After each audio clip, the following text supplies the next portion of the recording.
At my wife's birthday, my wife's mother introduced me to her boss as an unemployed loser and failed husband. Her boss looked at me, smiled, and said to her, "You're fired." You ever have one of those nights where the universe decides to test your patience, pride, and sense of humor all at once? Yeah, that was me, standing dead center in my own living room during what was supposed to be a normal birthday party for my wife, Rachel. There were string lights, too many scented candles, and the faint smell of sangria battling with my dignity for dominance.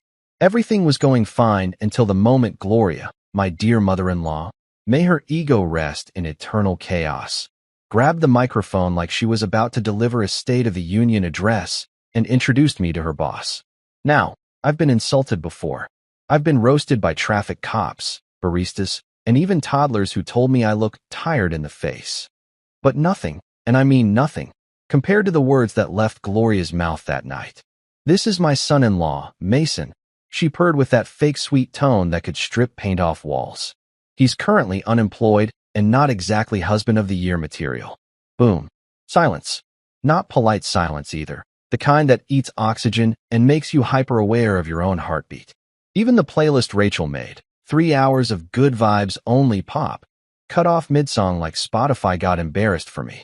Every pair of eyes in the room turned to me, like I was the evening's entertainment. And in a way, I guess I was. I saw someone in the back take a sip of wine so slow, I swear time slowed with it. My cousin Dan, the only person with less tact than Gloria, muttered, "Damn," under his breath like it was a sports commentary. But the real show hadn't even started yet. Mr. Edward Caldwell, CEO, billionaire in sensible shoes, and the man standing directly in front of me, looked between us with a calm expression that said he'd seen this kind of corporate carnage before. I braced myself for pity or small talk. Instead, he adjusted his cufflinks, turned to Gloria, and said, "Gloria, you're fired." Just like that. Like he was ordering takeout. You could have heard a pin drop, or, in our case, an ice cube hitting the floor, because Rachel's coworker Melissa actually dropped her drink in shock. Gloria blinked, mouth half open, like someone had unplugged her from reality. "Excuse me," she squeaked. Caldwell didn't even flinch. "I don't employ people who humiliate their family for sport," he said, smooth as silk. "Collect your things on Monday." I almost clapped. I mean, how often does life serve you poetic justice with a side of irony? Gloria had just tried to end my social life, and instead, she tanked her own career in front of 30 witnesses and a charcuterie board. For a split second, I thought maybe I was dreaming. Maybe I fell asleep watching some feel-good revenge movie. But no, this was real. My wife, Rachel, still frozen mid-sip of her wine, looked at me with an expression that was half apology, half, "Please don't make a scene."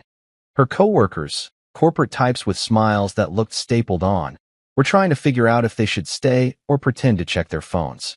I, meanwhile, was just trying not to grin like the Joker. I took a slow sip of my drink, non-alcoholic beer because, unemployment diet, and said, "Well, that escalated delightfully." Caldwell glanced back at me, the faintest smirk twitching at the corner of his mouth, and nodded. Like he knew.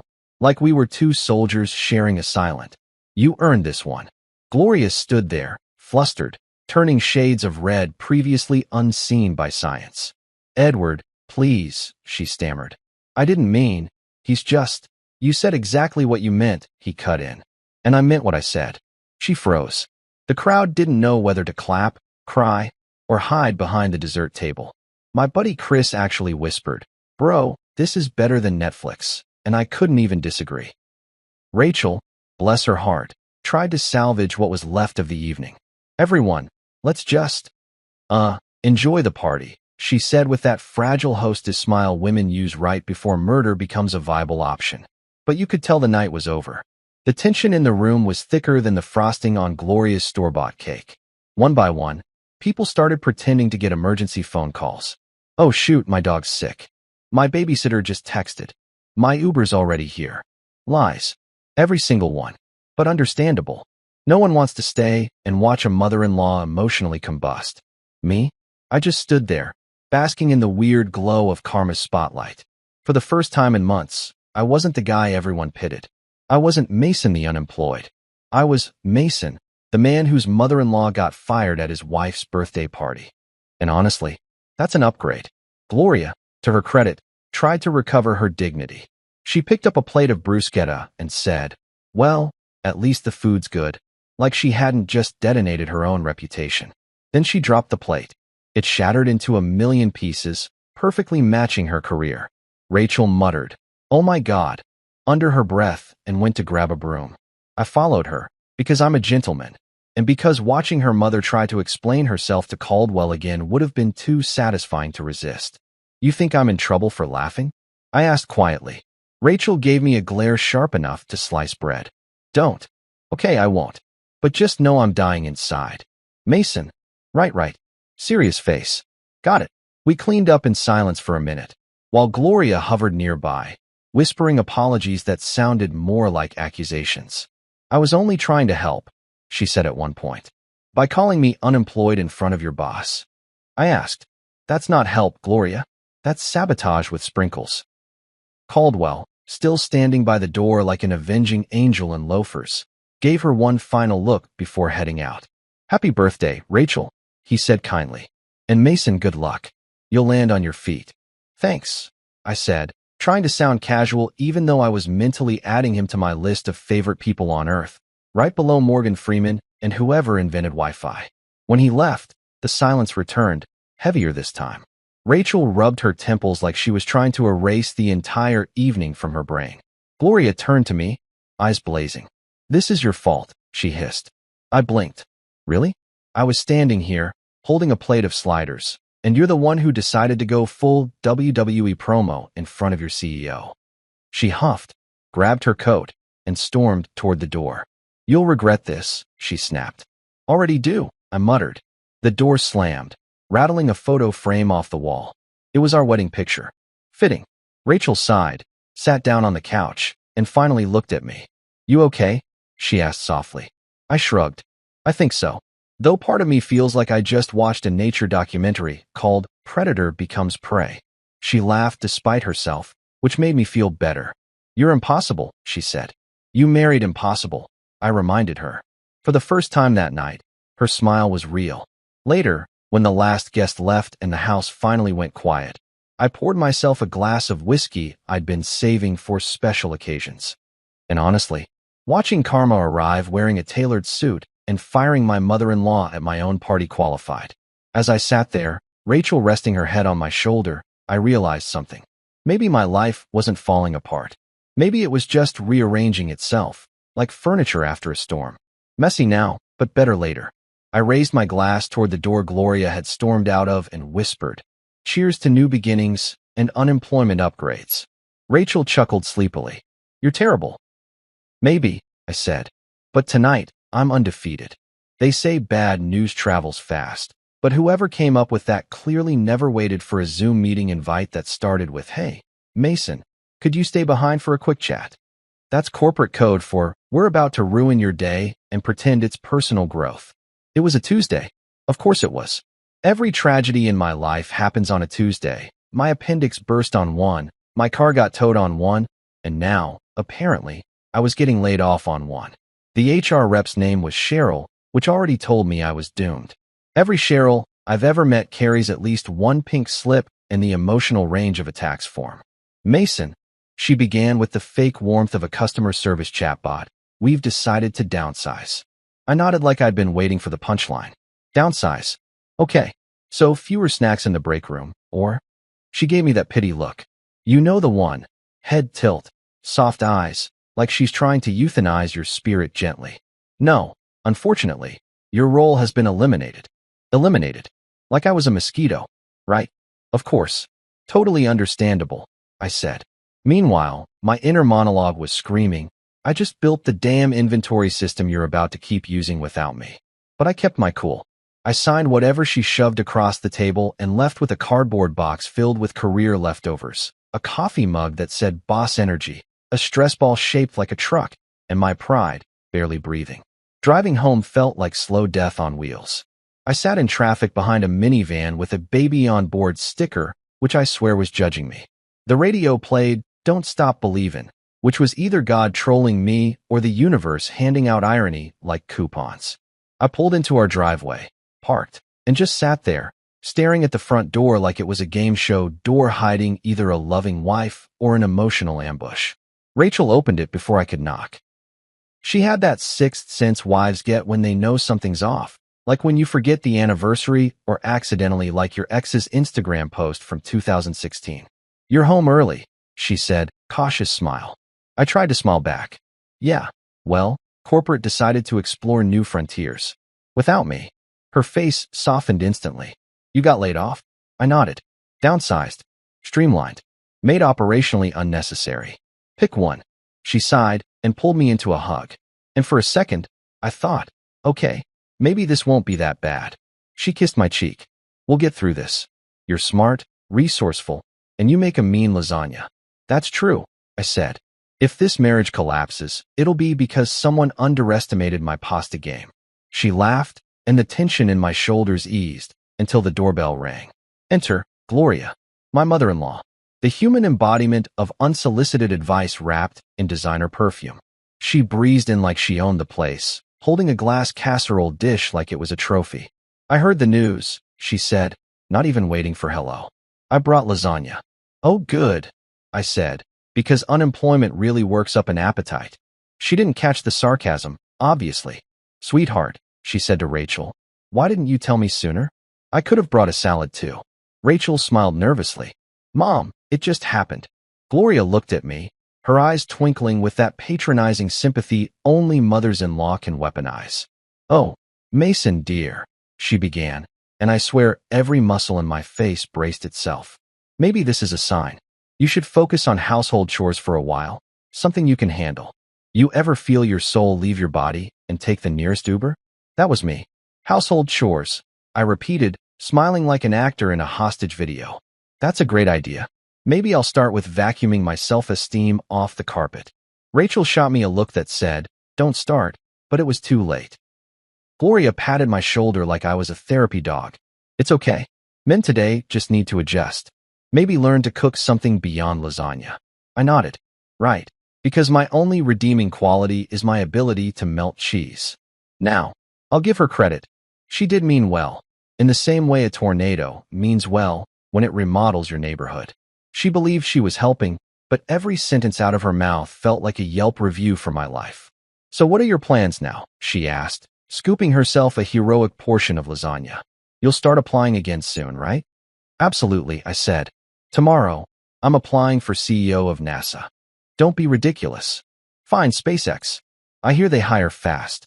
Rachel tried to hide her laugh behind a napkin, but Gloria wasn't amused. "I'm serious, Mason. You can't just sit around waiting for something to happen." "Technically," I said, "that's exactly what a job search is." Dinner turned into a slow-motion train wreck. Gloria picked apart everything. My career, my casual posture, even my t-shirt. "You know, polos make you look more employable," she said. "You should wear them around the house. It keeps you in the mindset." "Ah, yes," I said. The business casual couch potato look. Very on trend. Rachel kicked me under the table. "Ow," I whispered. "Motivation kick," she whispered back. Gloria smiled like she'd just won something. "See, Rachel, that's the spirit. Keep him focused." Keep him focused? I wasn't a toddler learning to walk.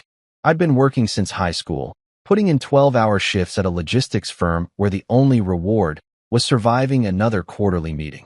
But in Gloria's world, losing a job meant I'd reverted to caveman status.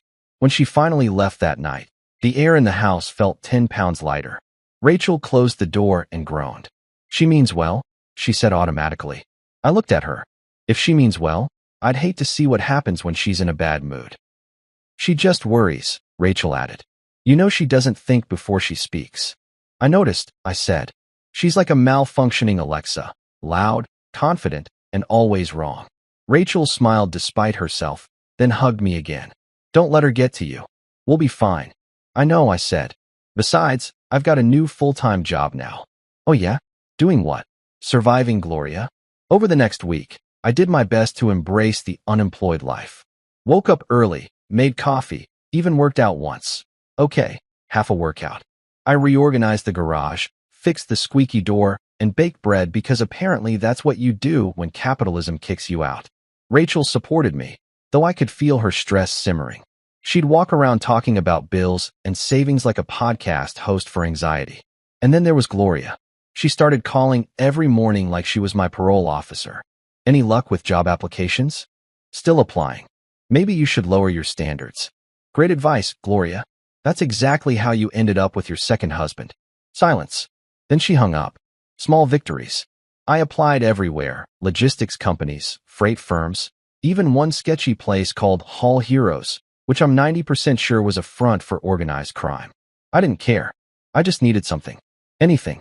Because unemployment has stages, and I'd hit stage 3, existential crisis with extra cheese. You start questioning everything. Your career choices, your wardrobe, your cereal preference. I found myself staring at the ceiling one night wondering if I could turn my lasagna recipe into a business. Mason's Meals, comfort food for the unemployed. Tagline, broke, but well-fed. Then, one Saturday, Rachel's friend Monica came over for brunch. She's one of those people who always checks in, but mostly to gossip. I heard about the layoff, she said between mimosas. That's awful. But maybe it's a blessing. Maybe it's time to reinvent yourself. As what? I asked. A magician. Make money appear out of nowhere. She laughed too loud and said, You're so funny, Mason. Like I was auditioning for open mic night. Gloria, who apparently teleports to wherever attention is, showed up 20 minutes later, uninvited, holding another casserole. I thought you could use company, she said. And constructive criticism. Oh good, I said. I was worried today might go too smoothly. She inspected the house like a landlord on caffeine. You should dust more, she said. Also, why is your resume only 1 page? Because it's concise, I replied. No, dear, she said sweetly. Because it's unimpressive. Rachel tried to mediate. Mom, please. I'm just saying, Gloria insisted. Men should always have a plan. Mason, what's yours? My plan, I said, is to stay alive until dessert. Don't be flippant, she scolded. I'm being efficient, I replied. But somewhere between sarcasm and lasagna leftovers, I realized something. I wasn't just mad at Gloria. I was scared. Scared I'd peaked at a job I didn't even like. Scared Rachel would start looking at me the way her mom did. Like I was a project that needed fixing. So that night, after Gloria left, finally, mercifully, I sat down with my laptop, opened a blank document, and started writing a plan. A real one. Not a corporate buzzword salad, but a list of what I was actually good at. Solving problems, staying calm under pressure, and, yeah, fine, making lasagna that could end wars. I applied to a few startups that night, places where humor wasn't considered a liability. I didn't know it yet, but that was the first domino. Because 3 months later, at a birthday party gone nuclear, that same lasagna-loving, unemployed guy would stand in front of a room full of people, watch karma deliver a pink slip to his mother-in-law, and think, maybe getting fired was the best thing that ever happened to me. There's a special kind of fear that creeps into your bones when you realize your mother-in-law has found a reason to visit 3 times in 1 week. Not for birthdays, not for emergencies, just vibes. That was my life now. Me, Rachel, and Gloria, the unholy trinity of tension and casseroles. It started innocently enough. I just wanted to check on you too, she said the first time, waltzing in with her perfume cloud announcing her presence 3 seconds before the doorbell. She brought muffins. I almost forgave her, until she tasted one and said, Too dry, but that's not your fault. Some people just don't understand portion ratios. Some people? Lady, that some person was me. The next visit, she brought a folder full of career tips, printed from Google and Comic Sans. I swear to God, the woman curated a PowerPoint presentation for my unemployment. I found these online, she said, flipping through it like she'd just solved climate change. 10 ways to bounce back after a layoff. Number 1, stay positive. Ah yes, I said. Positivity, that thing that pays the mortgage. Mason, don't be sarcastic, she replied. That's not a skill. It's gotten me this far, I muttered. By week 3, she had her own mug in our kitchen. That was my red flag. Once an in-law has a dedicated mug in your house, you've officially lost sovereignty. It's just until Rachel's project wraps up, Gloria said, plopping her designer handbag on our couch like she was claiming territory. You know, I can help around here. The last time she helped around here, she reorganized my entire spice cabinet alphabetically. Do you know what it's like to look for paprika and find paprika and pea instead of next to cumin, where it belongs spiritually? It changes a man. Gloria moved in. Unofficially, of course, under the banner of temporary stay. Her suitcase was bigger than my car trunk, and she arrived armed with opinions. Within an hour, she'd criticized our Wi-Fi, our curtains, and the emotional tone of our marriage. You two should talk more, she said at breakfast, buttering toast like a therapist with a vendetta. We talk all the time, I replied. We're talking now. About what? About how you're buttering that toast wrong. Mason, Rachel warned, her tone pure wife code for please don't make me choose between you and her before noon. Gloria had a sixth sense for finding the worst possible time to appear. If I was on a job interview call, boom, she'd walk in behind me asking where we keep the good butter. If I was vacuuming, she'd stand there watching, arms crossed, offering feedback like it was the Olympics. You really should exhale less dramatically, she'd say. Makes you sound defeated. It's called breathing, Gloria. Try shorter breaths. You mean suffocating? If it helps your posture, yes. The woman didn't just criticize, she performed it. Like a Broadway actress starring in How to Make Your Son-in-Law Lose His Mind. Every night at dinner, she'd ask Rachel questions that sounded supportive but were really grenades. Sweetheart, are you sure Mason's okay being home all day? It must be emasculating. Rachel would sigh and say, he's fine, Mom. Then Gloria would turn to me with that fake empathy face. Don't worry, dear, you'll find something soon. Some men just need a little extra motivation. Yeah, I said. I'm motivated to invent time travel so I can stop myself from answering the door 3 weeks ago. I started spending more time in the garage just to escape her. The garage became my sanctuary, my unofficial office, gym, and therapy space. I even started fixing things that didn't need fixing just to look busy. Rachel caught me tightening a bolt on the lawnmower one night and said, "You hate yard work." Yeah, I said, but I love freedom. She smirked but didn't argue. Even she was starting to crack. One night, Gloria joined us for movie night. Mistake number 1. She spent the entire film commenting like she was the director's commentary track. Why is he running back into the house? That's so unrealistic. Because it's a movie, Gloria. Still, a real man wouldn't do that. You know what's also unrealistic? You being quiet for 2 hours. Rachel threw popcorn at me. Gloria gasped like I'd slapped her with a tortilla. You see, Rachel? This is what happens when men have too much idle time. The sarcasm festers. No, I said, it thrives. But the real chaos began when Gloria decided to help me with my job search. She sat me down at the dining table with her laptop, glasses perched at the edge of her nose like some HR overlord. Okay, she said, fingers poised over the keyboard. Let's fix your resume. What's wrong with it? It lacks sparkle. It's a resume, not a dating profile. Exactly. It needs personality. How about this? Instead of managed logistics coordination, say spearheaded innovative supply strategies. That's just fancy nonsense. Employers love fancy nonsense. Yeah, I noticed. That's why I'm unemployed. Rachel peeked in halfway through and saw me half dead inside while her mother was debating font choices like it was a hostage negotiation. Times New Roman, Gloria said firmly. Classic, dependable. It's also what funeral programs use, I muttered. She ignored me. You should also add a hobbies and interests section. Why? To seem well-rounded. Gloria, no one cares that I like barbecues and true crime podcasts. You'll thank me later. I'll send you a card from prison. The next morning, I woke up to find her emailing my resume to her contacts. I nearly dropped my coffee. Gloria, what are you doing? Networking, she said. That's how people get jobs these days. By having their mother-in-law send unsolicited emails on their behalf. Don't be dramatic. You're literally emailing someone called Brett from Rotary Club. He knows people. He also runs a bowling alley. Networking is networking, she said proudly. You should be thanking me. You're right, I said. Thank you for ruining my professional reputation before breakfast. Rachel tried to stay neutral, but even she started cracking. Mom, she said one afternoon, maybe give Mason some space. Space? Gloria gasped. Why? I'm helping. He doesn't want help. Everyone wants help, not from someone who critiques how they breathe. I was just trying to correct his energy. Mom, fine. Gloria huffed, grabbing her purse. I'll give him space. Maybe he'll finally use it productively. She stormed off to her room.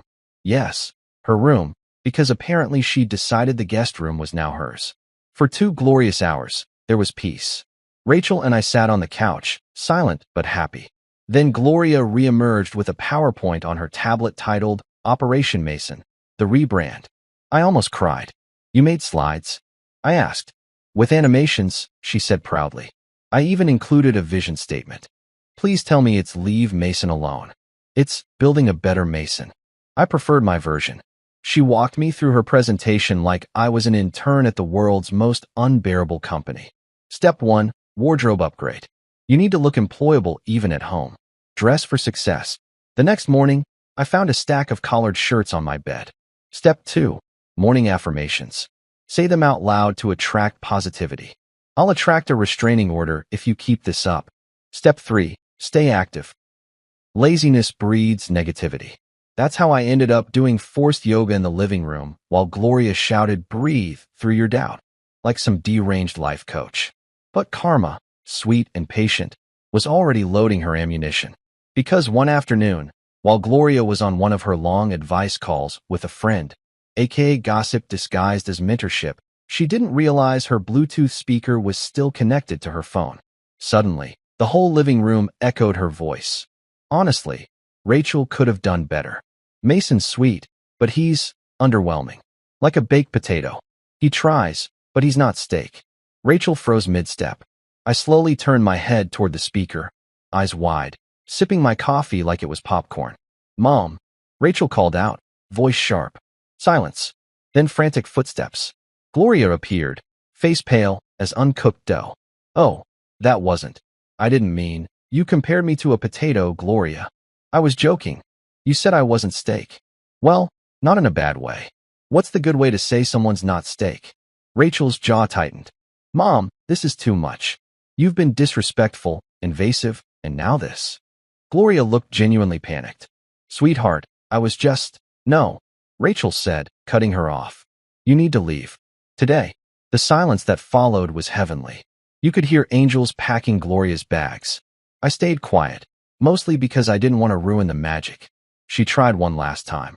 "Mason, surely you don't want me to go?" "Gloria," I said gently, "you've contributed so much to our home. Mostly chaos and unsolicited spreadsheets.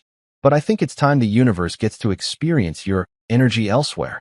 She left that evening, suitcase rolling behind her like a defeated general leaving the battlefield. Rachel slumped onto the couch, groaning.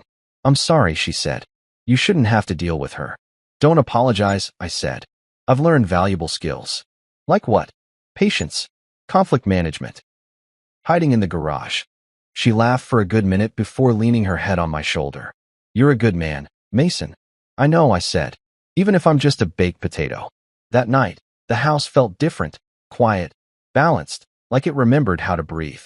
I poured a drink and toasted to my temporary freedom. "To Gloria," I said aloud. "May she find peace, preferably far, far away." But deep down, I knew her story wasn't over. People like Gloria don't fade quietly. They regroup, reload, and come back louder. I just didn't realize her next visit would end with fireworks, a crowd, and her career detonating in front of everyone she admired. But for now, I slept like a man who'd survived a hostage situation. There are bad ideas. There are catastrophic ideas. And then there's the kind of idea that wears a nice dress, smiles sweetly, and convinces your wife to say, "Sure, Mom, let's do that." That's how Rachel's birthday party became Gloria's latest scheme. I was still recovering from her last visit, which ended with me being called a baked potato through a Bluetooth speaker. I thought I'd earned at least 6 months of peace. Nope. Peace lasted roughly 48 hours before Rachel walked into the living room one Sunday morning holding her phone like it was a live grenade. "So, Mom called," she said cautiously. I froze mid-sip of coffee. Please tell me she was phoning from Antarctica. "She wants to plan my birthday party this year." I blinked. "Like, voluntarily?" "Apparently, she feels bad about what happened." "Does she also feel bad about the time she compared me to a Roomba?" Rachel smiled despite herself. "She said she wants to make it up to both of us. She even offered to handle everything so we don't have to lift a finger." "Yeah, because that's never gone wrong before," I muttered. "Here's the thing about Gloria, she doesn't plan parties. She plans productions. If Martha Stewart and a Bond villain had a baby, it would be her. Honey, I said, putting my mug down carefully like it might explode. We can't let her do this. You know how she gets. The woman can't even rearrange silverware without turning it into a power struggle. She promised to behave, Rachel said. She said she wants this to be fun and drama-free. I laughed so hard I almost inhaled my coffee. Drama-free? Gloria? That's like saying the ocean's gonna take a weekend off from being wet. Rachel sighed and leaned against the counter, trying to reason with me. She's my mom. She's been trying to fix things since the whole Bluetooth potato incident. By hosting an event with witnesses? That's not an apology, that's a cover-up. Mason, she said, giving me that tone wives use when they're 90% sure you're wrong, but too polite to say it. Let her help. Please. I stared at her.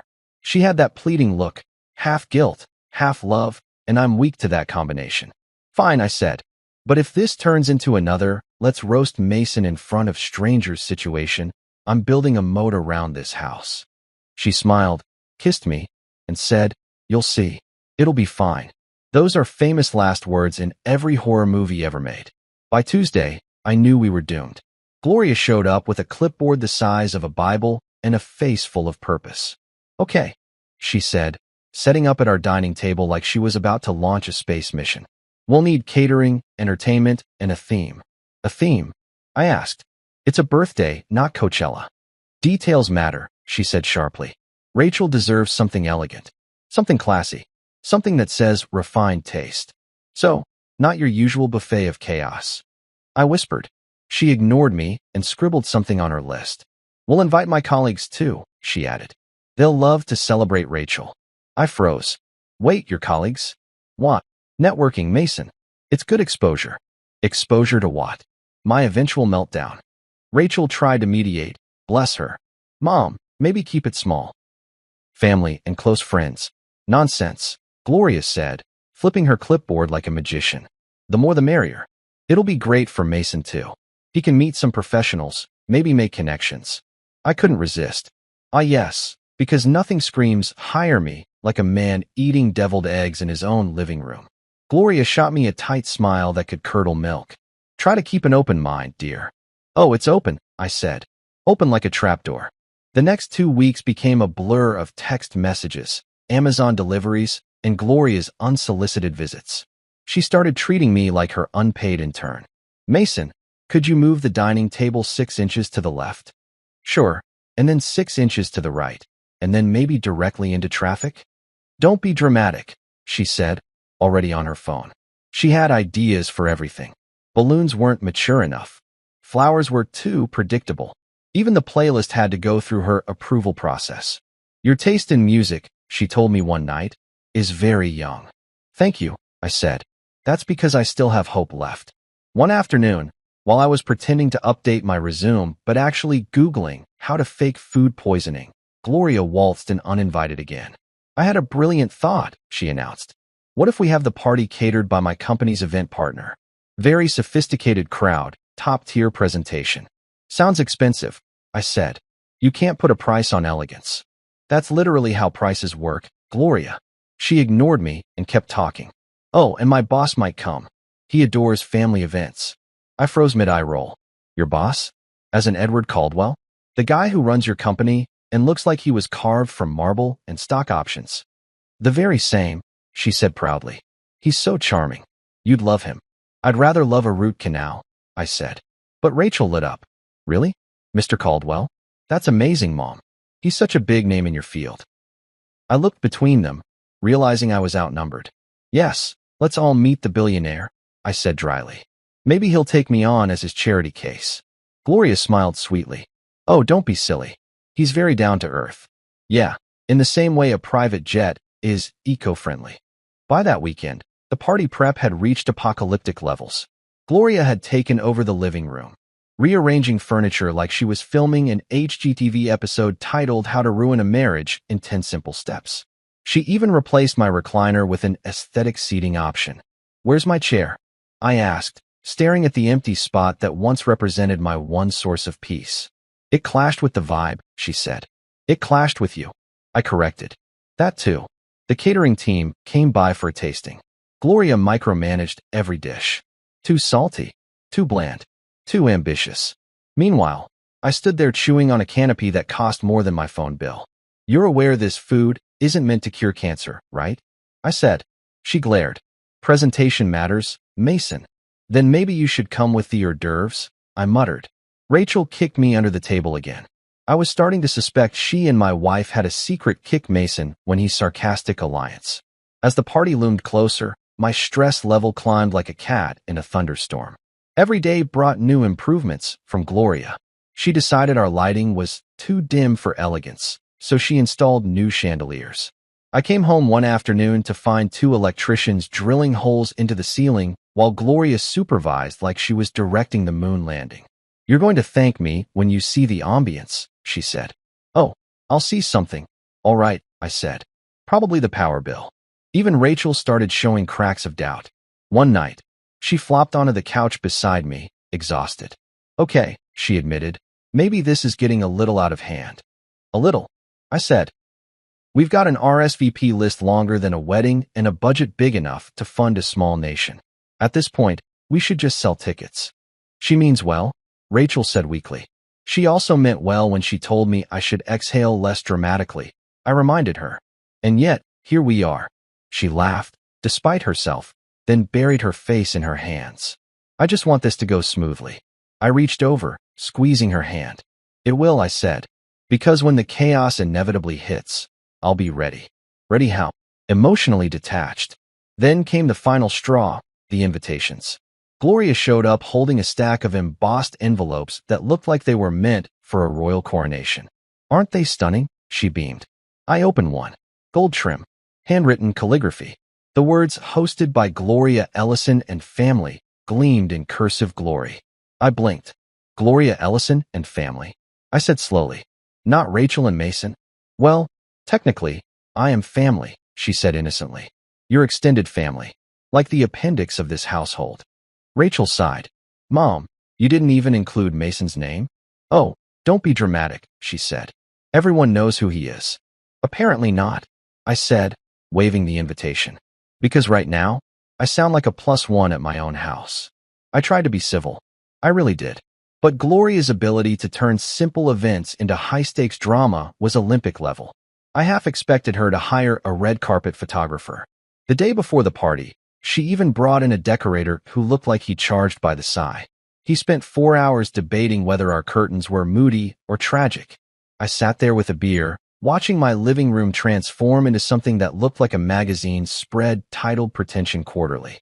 That night, I lay in bed staring at the ceiling, listening to Rachel breathe softly beside me. I loved her truly, but I couldn't shake the sense that her mother's party proposal wasn't just about celebrating a birthday.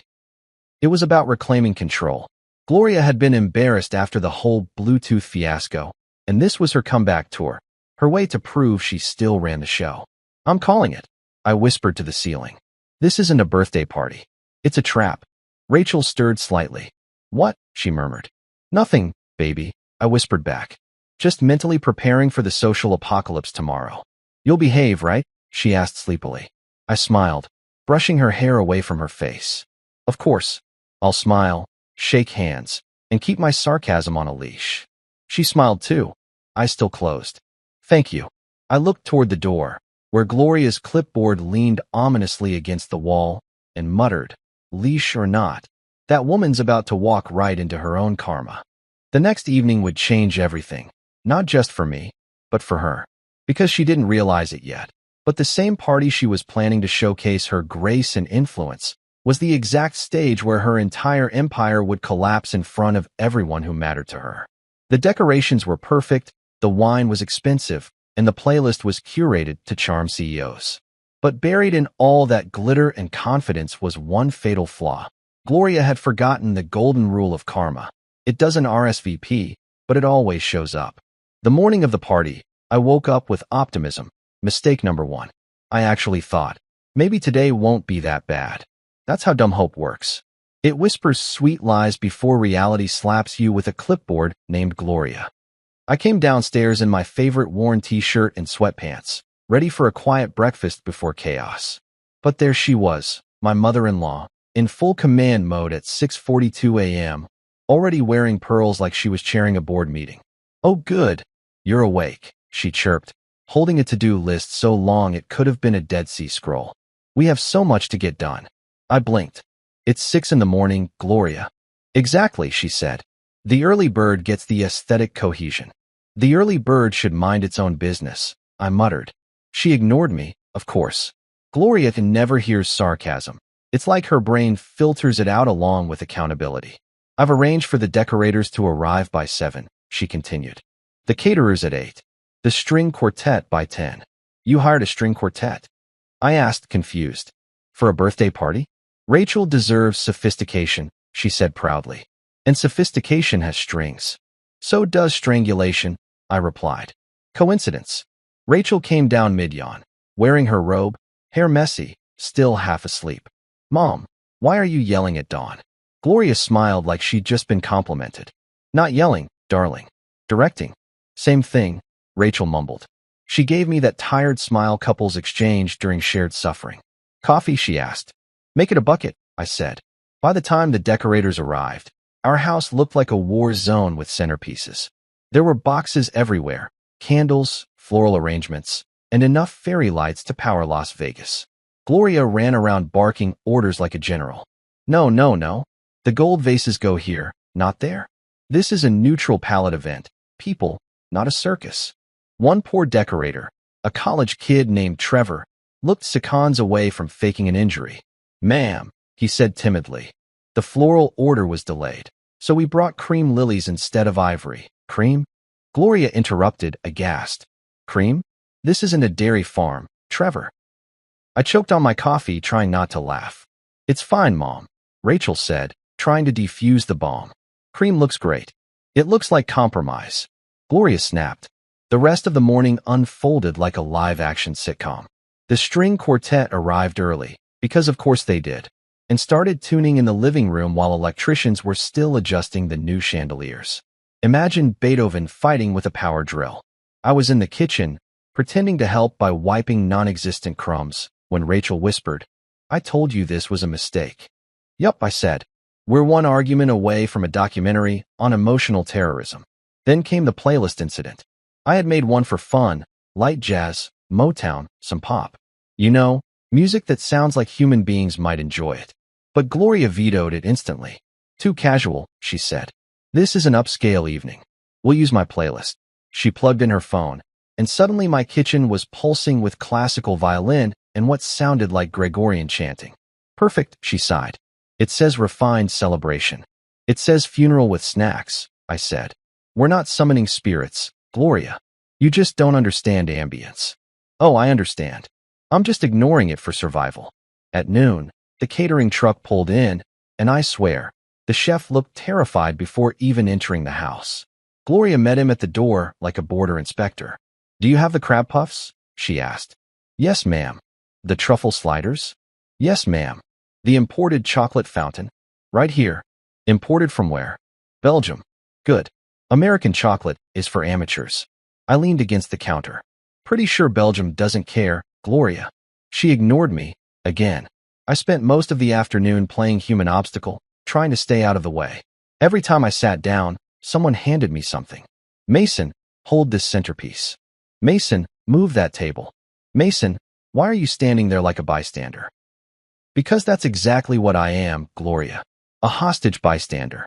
Rachel tried to help, but even she was trapped in the chaos. Her mother had commandeered her own daughter's birthday like it was a corporate rebranding event. At one point, Rachel came upstairs to get dressed and found Gloria in her closet. Mom, she gasped. What are you doing? Just picking your outfit, Gloria said calmly, holding up 3 options like a stylist for royalty. You can't wear the blue dress. It's too daring. The burgundy is more mature. Mom, I'm 32, not the first lady. Well, tonight you'll look like one. Rachel looked at me for help, and I shrugged. She's already breached containment, I said. There's no saving us now. I went outside to escape, thinking maybe I could mow the lawn or dig a small escape tunnel. But even the backyard wasn't safe. Gloria had hired an ice sculpture artist. It's going to be shaped like an R, she said, beaming. For Rachel. It's going to melt, I said. Like my will to live. Stop being negative, she snapped. Do something useful. Move those wine crates to the bar. Yes, ma'am, I said, saluting with mock seriousness. Captain of Chaos, reporting for duty. By 4 p.m., I was drenched in sweat, wearing clothes that smelled like stress and shrimp cocktail. The house, I'll admit, looked incredible, like a Pinterest board threw up elegance all over it. But every inch of beauty screamed Gloria. Rachel's touches were small and fading. I caught her staring around quietly, her smile tight. I leaned in and said, "You okay?" She nodded. "Yeah, just wish it felt like me." I glanced at the sea of gold decorations and candlelight. "Yeah, it's missing something." "What?" "Peace." When Rachel went upstairs to get ready, I was left alone with Gloria for what I can only describe as psychological endurance training. She hovered near the mirror, adjusting her pearl necklace. "You'll behave tonight, right?" she asked. Define behave. No sarcasm. That's like asking me not to blink. "Mason, this is important for Rachel. Don't ruin it. I'm not the one turning her birthday into a job fair. You should be grateful I included your friends too." "You mean the 2 people you invited without telling me?" "Exactly. You're welcome." I took a deep breath and decided to disengage. You can't argue with someone who thinks emotional manipulation is a leadership skill. Instead, I poured myself a soda, sat quietly, and watched her rehearse greetings in the mirror like she was auditioning for America's Next Top Hostess. "Welcome, Edward," she said in her reflection. "So lovely to see you. This is my daughter Rachel, and her husband, Mason." She practiced my name like it was an afterthought. I sipped my drink and whispered, "You forgot to add currently unemployed to my intro." At 6 p.m., the first guests arrived. Gloria floated around, greeting everyone with exaggerated charm. Rachel came down the stairs in her blue dress. Yes, the one her mom told her not to wear, and she looked stunning. Every head turned. Even Gloria's rehearsed smile faltered for half a second. I caught Rachel's eye and mouth. "You win." She smirked back, and for that brief moment, it felt like us versus the world again. The house filled fast. Laughter, chatter, clinking glasses, the kind of background noise that feels alive until you remember it's built on pretense. Gloria introduced me to everyone like a charity exhibit. "This is my son-in-law, Mason. He's between jobs right now, but keeping busy." Translation: this is Mason.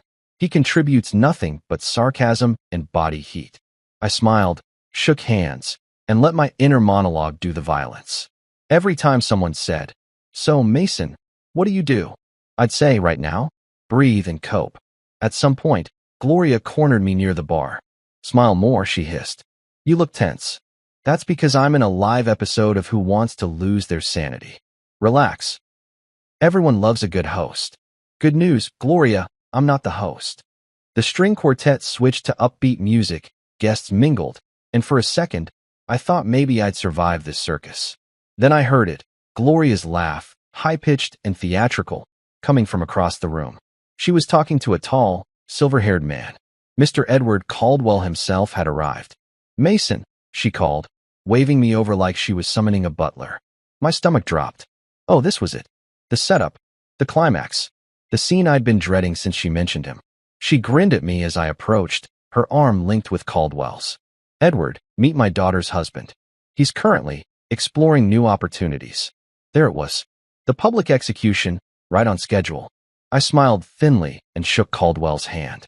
"Pleasure," I said. "Likewise," he replied, polite but distant. Gloria leaned in. "Mason's been taking a little break since his company downsized. You know how it is. Some people just need time to find their path again." Caldwell nodded slowly. Indeed. The man had the patience of a monk. I'll give him that. But even he looked uncomfortable.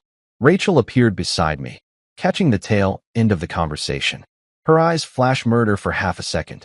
"Mom," she said through a smile, "maybe stop talking about layoffs and paths. Let people enjoy the evening." "I'm just making conversation," Gloria protested. "No one wants to talk about unemployment at a party." "Well," I said calmly, "Gloria does. It's her favorite icebreaker." Caldwell actually chuckled at that, quietly, but it was there. The tiniest smirk. And that's when I realized something strange. For all her chaos, all her attempts to control everything, Gloria was cracking. Her jokes were forced, her voice too loud, her smile too stiff. She was desperate to impress her boss, to prove she was untouchable. But underneath, you could see the fear. The kind of fear that comes from knowing your own showmanship is wearing thin. I watched her flutter around the room, correcting waiters, over-explaining decor choices, practically sweating ambition. Rachel leaned in and whispered, "Do you see it?" "Yeah," I said. "The fall's coming." At that moment, I didn't know how karma planned to strike. I just knew it would. Maybe tonight. Maybe next week. But Gloria had built her throne out of arrogance, and those things don't last. For now, I smiled, took Rachel's hand, and whispered, "Happy birthday, baby. May the fireworks start soon." By 7:15 p.m., the house looked like it had been hijacked by a luxury event planner with a mild god complex. Candlelight glowed off every polished surface. The chandeliers sparkled like they'd been waiting their whole lives for Instagram. And the smell of expensive food floated through the air: crab puffs, truffle sliders, and what I later discovered were artisan macaroons, which basically meant overpriced cookies with better PR. I stood near the front door, wearing the suit Rachel picked, holding a drink I didn't need, watching people flood into my home like it was an open house for judgment. Rachel, radiant in her blue dress, greeted her friends with genuine smiles. I admired her from across the room. My wife could make chaos look elegant. Gloria, on the other hand, floated between guests like she owned stock in self-importance. "Welcome, welcome," she said to every new arrival. "I'm Gloria, the hostess." The hostess. She said it like I'd rented the house from her. The first wave of guests was manageable. Rachel's friends were normal, funny, and blessedly unaware of my unemployment saga. We laughed, told stories, even took selfies. For a brief moment, I thought, maybe this will actually be fine. Then Gloria's colleagues arrived, and the vibe shifted faster than a Wi-Fi signal in a thunderstorm. They came in suits sharp enough to cut glass and smiles that screamed networking opportunity. I could practically hear their internal LinkedIn notifications pinging. Gloria introduced me to everyone as if I were a mildly interesting science exhibit. "This is my son-in-law, Mason," she said to a woman in pearls. "He's in between opportunities." The woman smiled politely. "Oh, that's so brave." "Brave," I echoed. "Yeah, I wake up every morning and heroically don't cry into my cereal." She blinked, unsure if I was joking. I was. Mostly. Every introduction came with a tiny dagger. "This is Mason. He's helping around the house while he considers his next move." Translation: this man has no purpose. "This is Mason. He's got such a good sense of humor about everything." Translation: this man copes through sarcasm because reality punched him in the throat. Rachel noticed, bless her, and swooped in like my PR manager.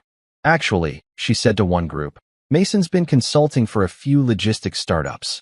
He's got options." Gloria laughed too loud. "Options? That's one way to put it." I smiled, teeth tight.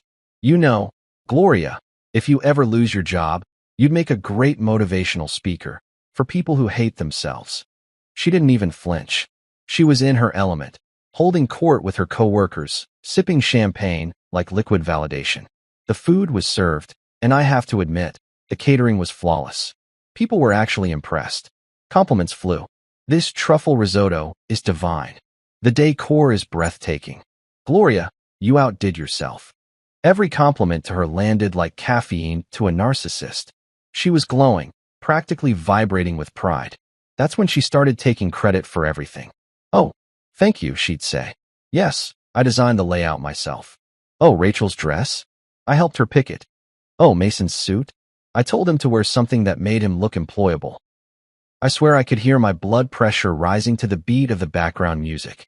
I found refuge near the bar, nursing a drink and silently reciting affirmations like a man clinging to sanity. Rachel joined me for a minute, her smile tired but loyal. "You holding up?" she whispered. "Barely," I said. "Your mother just told someone I'm considering a career in domestic management." She said what? "Yeah, apparently that's what unemployment is called when you fold laundry." Rachel groaned. "I'll handle her." "No, don't. She'll just pivot to victim mode. Let her dig her own hole." "You really think she'll implode?" "Rachel," I said, lowering my voice. "This woman's ego is a ticking time bomb. It's not if, it's when." I was right. Because 20 minutes later, Gloria's need to impress reached its final form. Public humiliation, her favorite party trick. She was chatting with two of her colleagues when she spotted me across the room and called out, "Mason, come here." Her tone was sweet, like bait. I walked over, cautious. "This is my boss's right-hand man, Greg," she said. "Greg, this is Mason, my son-in-law. He's between jobs, but staying positive." Greg smiled, polite but bored. "Ah, the market's tough right now." "Oh, it's not the market," Gloria interrupted. "He's just taking time to find his confidence again." The group laughed softly, like she'd said something adorably cruel. I froze, half a smile still on my face. Rachel's head turned from across the room. She'd heard it too. The look on her face was pure disbelief, mixed with the kind of anger that could melt marble. I could feel every pair of eyes nearby flick toward me, waiting for my reaction. You ever feel your pride stand up and start clapping in your chest? That was me. For months, I'd let her jab me, twist every knife, hide every insult under concern. But this time, in front of her own colleagues, with my wife watching, something inside me switched. I smiled wider, calm, easy. "Confidence, huh? You mean the one I lost the day you started giving me advice?" The laughter stopped. Gloria blinked, stunned. "Excuse me." "You heard me," I said, sipping my drink. "If confidence had a natural predator, it'd be you." Greg choked on his wine, trying not to laugh. Rachel bit her lip to hide her smirk. Gloria's nostrils flared. "Mason, that was uncalled for. So was the part where you turned my wife's birthday into a TED Talk on how I'm not good enough. But here we are." Her mouth opened, then closed. For once, she had no script. Before she could recover, someone tapped her on the shoulder. "Gloria, Mr. Caldwell just arrived," a co-worker whispered. She straightened instantly, brushing off her dress, switching to fake charm mode faster than a politician in an election year. "Oh, wonderful," she said. "Everyone behave, my boss is here." And just like that, the night hit a new level of tension. Caldwell's arrival changed the entire atmosphere. Conversations hushed, people adjusted posture, and Gloria practically skipped to greet him at the door. The woman transformed into an overachieving intern in the blink of an eye. Rachel sighed beside me. "This is it," she whispered. "She's going to show off until something snaps." "Good," I said. "Let's see karma in action." From across the room, we watched Gloria introduce Caldwell to her guests like she was hosting a fundraiser. She hovered beside him, laugh too high, gestures too big. "This is my daughter, Rachel," she said. "And this," she paused dramatically, "is my son-in-law, Mason. He's currently unemployed, but very supportive." Every molecule in the room froze. I swear even the shrimp cocktail paused mid-tray. Caldwell looked from her to me, eyebrows raised. I smiled, calm as a saint. "Evening," I said. "Lovely party." I'd say Gloria outdid herself, but that would imply she's done something less than excessive before. The guests chuckled. Caldwell's lip twitched like he was fighting a grin. Gloria's smile faltered. "Oh, Mason, you're such a comedian," she said tightly. "At least one of us is laughing," I replied. Caldwell studied us both for a moment, the way a teacher watches students fail a group project, then turned to her and said, "Gloria, I've been meaning to talk to you about professionalism." Her face went white. "Oh, yes, let's talk later tonight." Her laugh came out strained. "Of course, I'd love that." I turned to Rachel and whispered, "That's not a meeting. That's a firing preview." She squeezed my hand under the table, eyes wide but smiling. "Mason, what?" I said innocently. "I didn't do anything." "Exactly. That's what's terrifying." For the rest of the evening, Gloria tried to recover, but she was off balance. Every joke fell flat, every compliment sounded forced. Her boss chatted with guests, and every so often, I'd catch him glancing at me with an amused curiosity, like he knew more than he was letting on. By the time dessert was served, the atmosphere had shifted again. Gloria was sweating under her makeup, her perfect posture slowly crumbling. Rachel leaned over and whispered, "You were right." I grinned. "I usually am.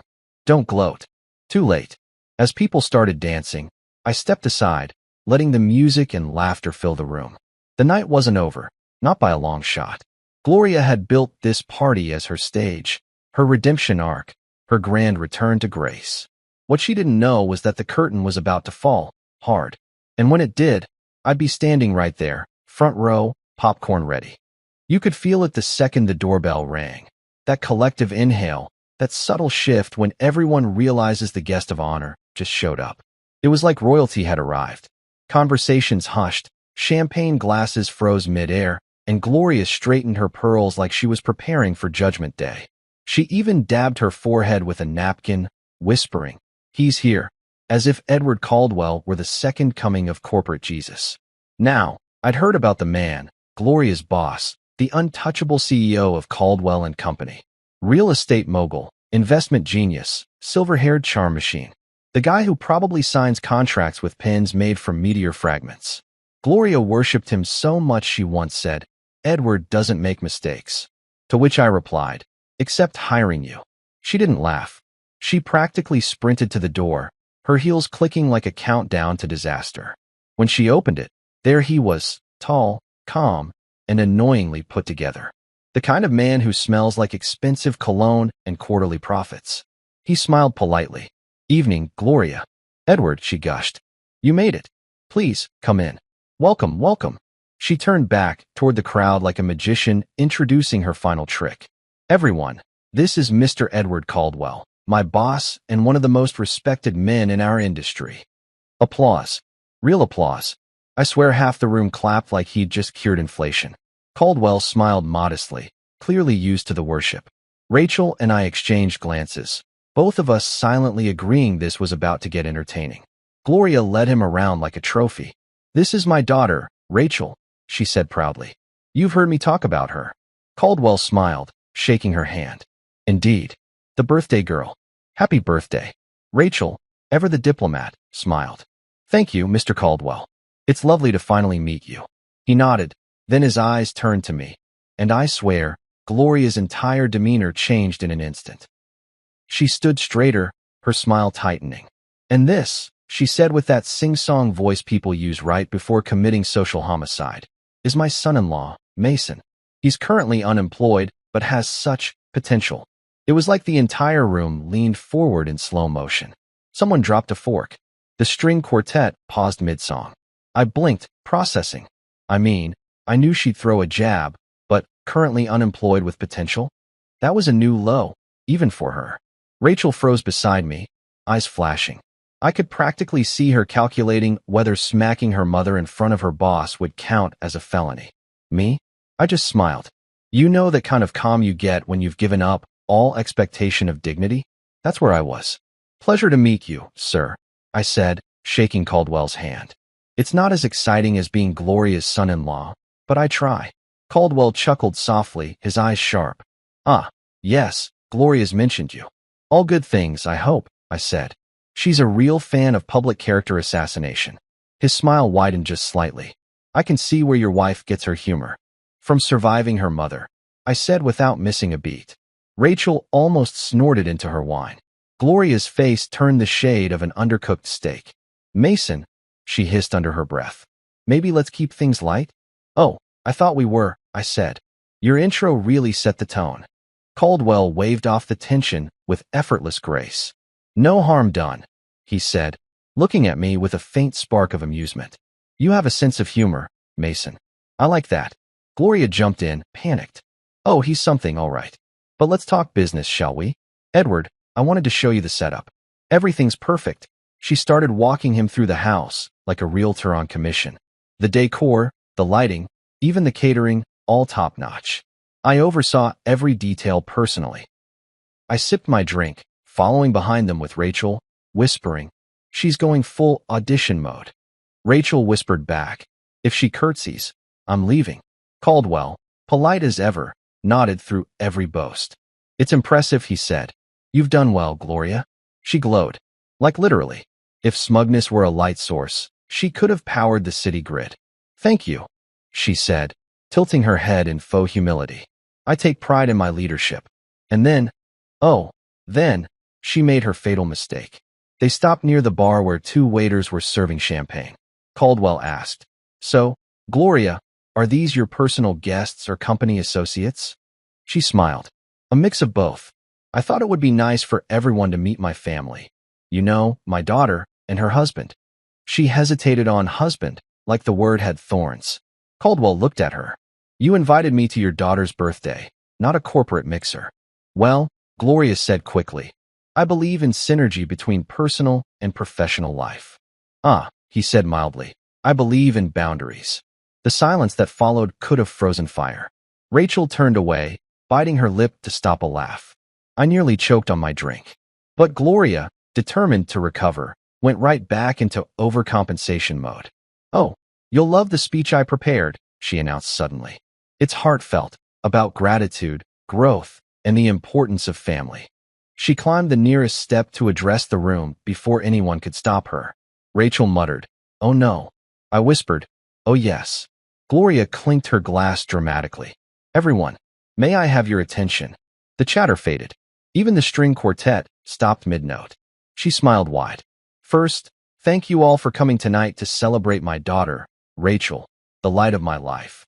And of course, for meeting my wonderful boss, Mr. Caldwell." Applause again. She ate it up. "Now, as you all know, family means everything to me." Rachel rolled her eyes. "And though times haven't always been easy, we've stayed strong. Even when some of us have stumbled." Her gaze flicked right at me. My jaw dropped. I could practically hear the gasp ripple through the room. Rachel whispered, "She did not just say that." "She did," I whispered back. "And she's about to regret it." Gloria continued, blissfully unaware of the social suicide she was committing. "But through faith, perseverance, and maybe a little guidance, we always find our footing again. Isn't that right, Mason?" She beamed down at me like a preacher calling out a sinner in the front row. I smiled up at her. "Absolutely," I said. "Though in my experience, the people doing the guiding usually need a map more than the ones being guided." A few people laughed nervously. Caldwell's lips twitched again. This man was enjoying the drama. Gloria tried to keep her composure. "Well," she said, "that's one way to put it." Caldwell set his glass down. "No, Gloria," he said quietly. "I think that's exactly right." You could have heard a pin drop. She blinked, confused. "I'm sorry." Caldwell looked around the room, calm and composed. "You know, I've always believed that true leadership starts with humility. But lately, I've noticed arrogance disguised as mentorship. It's toxic, especially in a professional setting." He smiled faintly. "Wouldn't you agree?" Gloria stammered, color draining from her face. "Oh, of course." "Good," he said. "Then you'll understand why this will come as no surprise." He took a sip of his drink, looked her dead in the eye, and said, "You're fired." I swear time stopped. Glasses froze mid-clink, laughter died mid-breath, and Gloria's soul visibly left her body for a brief vacation. What?" she gasped. "Edward, you can't." "I can," he said simply. "And I am. Monday morning, HR will finalize everything. Enjoy your evening." Rachel's jaw dropped. Mine didn't, because I was too busy trying not to laugh. The room was silent, electric, alive with disbelief. And then, as if on cue, someone whispered, "Holy crap!" And suddenly everyone found an excuse to be somewhere else. Gloria just stood there, trembling, her perfect smile cracking. "This is a misunderstanding," she said weakly. "I've given so much, and taken more," Caldwell interrupted. "You humiliate people you claim to love, Gloria. You use charm like a weapon. Consider this accountability." With that, he set his glass down and walked out, leaving the room buzzing. Rachel exhaled a long, slow breath, her hand gripping mine. "Did that just happen?" she whispered. I grinned. "Oh, it happened. Karma just showed up in a suit and tie." Gloria turned toward me, eyes wide with fury. "This is your fault," she spat. "Finally," I said, raising my glass. "Something I'm happy to take credit for. If you've ever watched a tower of Jenga collapse in slow motion, that was Gloria, except her blocks were made of pride, reputation, and $300 moisturizer." For a solid 10 seconds after Caldwell walked out, she stood frozen, one hand clutching her champagne glass like she was debating whether to sip it or throw it at someone. The room had gone eerily quiet, the kind of silence that buzzes with unspoken, "Oh my God, did that just happen?" energy. You could practically hear the party die. Then, finally, movement. Gloria blinked, turned toward me with wild eyes, and said, "You." Her voice cracked like a villain in the third act of a Disney movie. "This is your fault." I took a slow sip of my drink. "Finally," I said, "something I actually get credit for tonight." Rachel grabbed my arm, whispering, "Don't, Mason." But it was too late. Gloria was unraveling right there between the canopy table and the chocolate fountain, mascara starting to smudge as her emotional support pearls trembled. "You embarrassed me," she shrieked. You humiliated me in front of my boss. Correction, I said. You humiliated yourself. I just provided background commentary. A few guests were still pretending to check their phones, clearly trying to avoid eye contact, while also not missing a second of the drama. Even the string quartet had stopped playing. One of the violinists whispered, "Should we go?" And the cellist muttered, "Not for all the tips in the world." Gloria's volume increased. "Do you have any idea what you've cost me?" she yelled. "My career. My standing. My integrity." I offered. "Pretty sure that ship sailed before dessert." Rachel facepalmed. "Mom, stop. Please. You're making it worse." "Worse?" Gloria gasped, turning on her daughter like she'd just found betrayal number 2. "You're siding with him?" "I'm siding with reality," Rachel said, voice low but firm. "You called him unemployed in front of your boss. You've been treating him like dirt for months, and tonight it came back to bite you." I wanted to applaud her. Rachel rarely lost her cool, but when she did, it was like watching diplomacy finally pick up a sword. Gloria's mouth opened and closed, no sound coming out, which was historic, the first documented silence from her in recorded time. Then she did what all cornered egos do. She doubled down. "I was trying to help you," she snapped. "You'd still be nothing without me." That's when the remaining guests collectively decided to nope out. Within 60 seconds, my living room looked like a crime scene after cleanup. Just discarded glasses, melting ice, and the faint smell of scandal. One guy even took a crab puff to go. Caldwell, bless him, had already vanished like a ghost who delivers karma and dips. It was just the 3 of us now, me, Rachel, and the human meltdown machine. Gloria paced the floor, muttering to herself. "He'll regret this. He'll realize what a mistake he's made. I'll call him first thing Monday." "Yeah," I said. "Definitely call the guy who just fired you at your daughter's birthday party. That'll win him over." "Shut up, Mason." She snapped. "This is your fault. You made me look bad." "Gloria," I said, setting my glass down. "You didn't need me for that. You came fully equipped." Rachel gasped softly. "Mason, no, he needs to hear this." Gloria barked, voice rising again. "You think you're clever, don't you? You think your little jokes make you special? You're a failure, Mason." "A joke? Funny," I said. "You said the same thing about the decorator, and he got paid." "I'm sensing a pattern."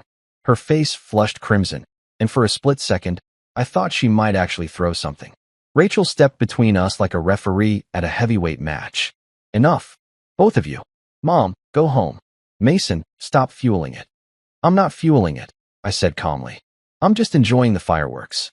You know, the one she lit herself."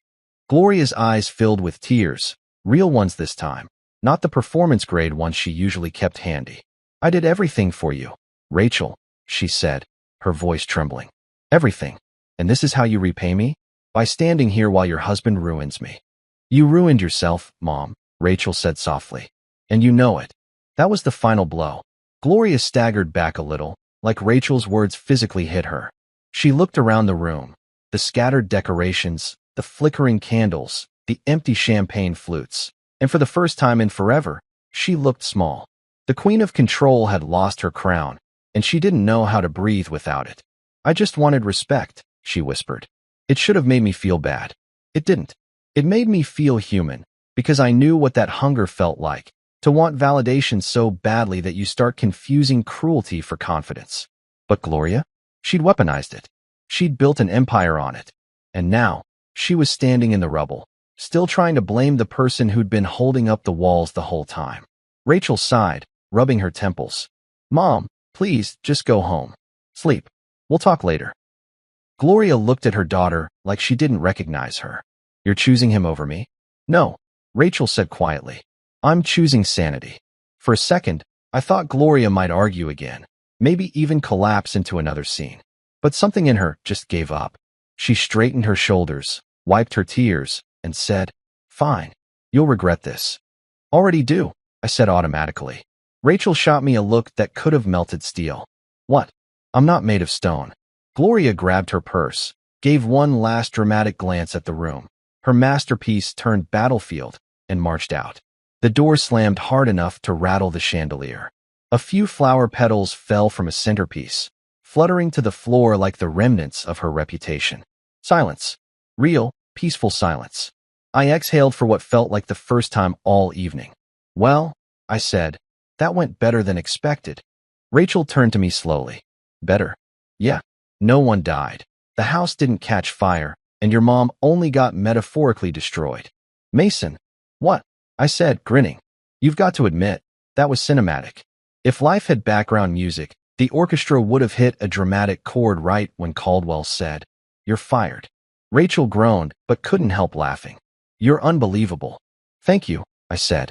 It's my best quality. We spent the next hour cleaning up in silence, tossing empty glasses and gathering napkins while the adrenaline wore off. Every now and then, Rachel would shake her head and mutter, I still can't believe that happened. Believe it, I said. That woman's ego just got a one-way ticket to humility. Do you ever stop making jokes? Only when I'm asleep. Maybe. When the last dish was done, we collapsed on the couch, surrounded by the fading scent of perfume, food, and poetic justice. Rachel rested her head on my shoulder. You know, she said softly, I hate how messy that was, but I'm also relieved. Because she's gone? Because it's over. We can finally breathe. I kissed the top of her head. Yeah, I said. And if karma ever needs a PR agent, I'm applying. She laughed quietly. You're ridiculous. I know. But admit it, you married me for it. Maybe, she said, smiling. Just try not to celebrate too hard, okay? Oh, come on, I said. A little celebration never hurt anyone. Except your mom's career. She smacked my arm. Mason. What? Too soon. The clock struck midnight, and for once, the house was calm. No chaos, no insults, no soundtrack of passive-aggressive sighs. Just us, two people who'd survived a party, a scandal, and a mother-in-law-shaped hurricane. I glanced around the room, at the flickering candles and the empty space where Gloria had stood minutes ago, and I couldn't help but smile. Hey, I said, you realize this is officially your most memorable birthday ever? Rachel laughed softly. That's one way to put it. Trust me, I said, pulling her close. Years from now, when someone asks what the best gift you ever got was, you'll say, watching my mom get fired in real time. You're terrible, she said, laughing into my chest. And yet, I replied, still employed by life. 2 weeks after the birthday massacre, I woke up to the most beautiful sound known to mankind, silence. No Gloria footsteps, no passive-aggressive phone calls. No, did you send out any resumes today? It was bliss. Rachel was sipping coffee in her robe, smiling at me like someone who'd just survived a natural disaster and found civilization again. I can't believe she hasn't called, she said. Oh, she's called, I replied. I just blocked her. Freedom is a setting on your phone. Life was peaceful for about 4 days. Then my phone buzzed with an unknown number. Normally I ignore those because they're either spam or my car's extended warranty trying to haunt me. But something made me answer. Mason Rowe, a calm, confident voice said. This is Edward Caldwell. I nearly spilled my coffee. Hi, Mr. Caldwell. If this is about the party, I swear I had nothing to do with the firing. I was just a witness with snacks. He laughed. I know. Relax. I wanted to talk to you. That sentence had big plot twist incoming energy. He told me he'd been thinking about that night. Most people in that situation would have snapped or stormed out. You kept your cool and your humor. I didn't know what to say, so I defaulted to sarcasm. Well, I figured if I was going down, I might as well get a good one-liner in. He chuckled. You handled it well. I like people who stay steady when things fall apart. How would you feel about joining my team? For a moment, I thought he was kidding. You mean like work for you? The man who fired my mother-in-law. Precisely, he said. You seem to understand people. We need someone like that at Caldwell and Company. I looked around my living room, still half decorated from the party that ended her career, and grinned. Sir, that's the best revenge offer I've ever heard. He set up a meeting for the next morning. I spent the entire night ironing a shirt that had been retired since the Obama administration. Rachel watched me pace. Are you nervous? She asked. I'm about to interview with the guy who publicly executed your mother's career, I said. Nervous doesn't even cover it. She kissed my cheek. You've got this. Just be yourself. Great, I said. So half panic, half comedy. Caldwell's office was exactly what you'd expect. Glass walls, city view, and a desk so expensive it probably had its own 401k. He offered me coffee and a seat. We talked about my background in logistics, my time managing teams, and how I handled pressure. Finally, he said, I need someone to run our new operations division. It's not glamorous, but it's yours if you want it. I blinked. Just like that. He smiled. Just like that. I believe in rewarding grace under fire. Then, sir, I said, you've hired the most gracefully sarcastic man in America. I walked out of that building a new man. It wasn't just about the job. It was about finally winning the unwinnable war. I'd gone from unemployed punchline to executive hire, and the woman who'd spent months belittling me was now Googling how to update resume after public termination. That night, I told Rachel the news. She screamed, hugged me, and started crying happy tears. Then she paused and said, "Oh my God, Mom's going to lose her mind." "Good," I said. "It'll give her something to do." The rumors spread fast. Apparently, Caldwell's decision to fire her was the office's favorite gossip topic for weeks. One coworker even leaked the story to a corporate blog. Headline: Executive fired at daughter's party after public insult. The comments section was brutal. Some called it the boldest resignation they'd ever seen. Others just wrote, "Don't mess with karma." I printed one comment and framed it in my office later. The son-in-law deserved a raise. Meanwhile, Gloria's job prospects dried up faster than cheap mascara in the sun. She tried consulting for a smaller firm, but word got around. Nobody wanted to hire the woman who'd been fired by Caldwell himself for ethical embarrassment. Rachel and I kept our distance. She'd call once in a while, leave voicemails that started with, "I hope you're both well," and ended with, "I still don't think this was fair." Eventually, the calls stopped. My first month at Caldwell & Co. was like stepping into a different universe. Competent people, decent coffee, and no one accusing me of underachieving over breakfast. Caldwell treated me like a peer, not a project. He'd stop by my office, ask for updates, and actually listen. When I thanked him again for the opportunity, he said, "You earned it, Mason. You just needed someone to see past the noise." And man, was there a lot of noise. One afternoon, while I was reviewing a proposal, Caldwell walked in and said, "You know, Gloria called me." I froze. "Oh, she apologized," he said. "She said you were a good man and she was wrong." I blinked. "She actually said that?" He smiled. "Well, not in those exact words, but close enough."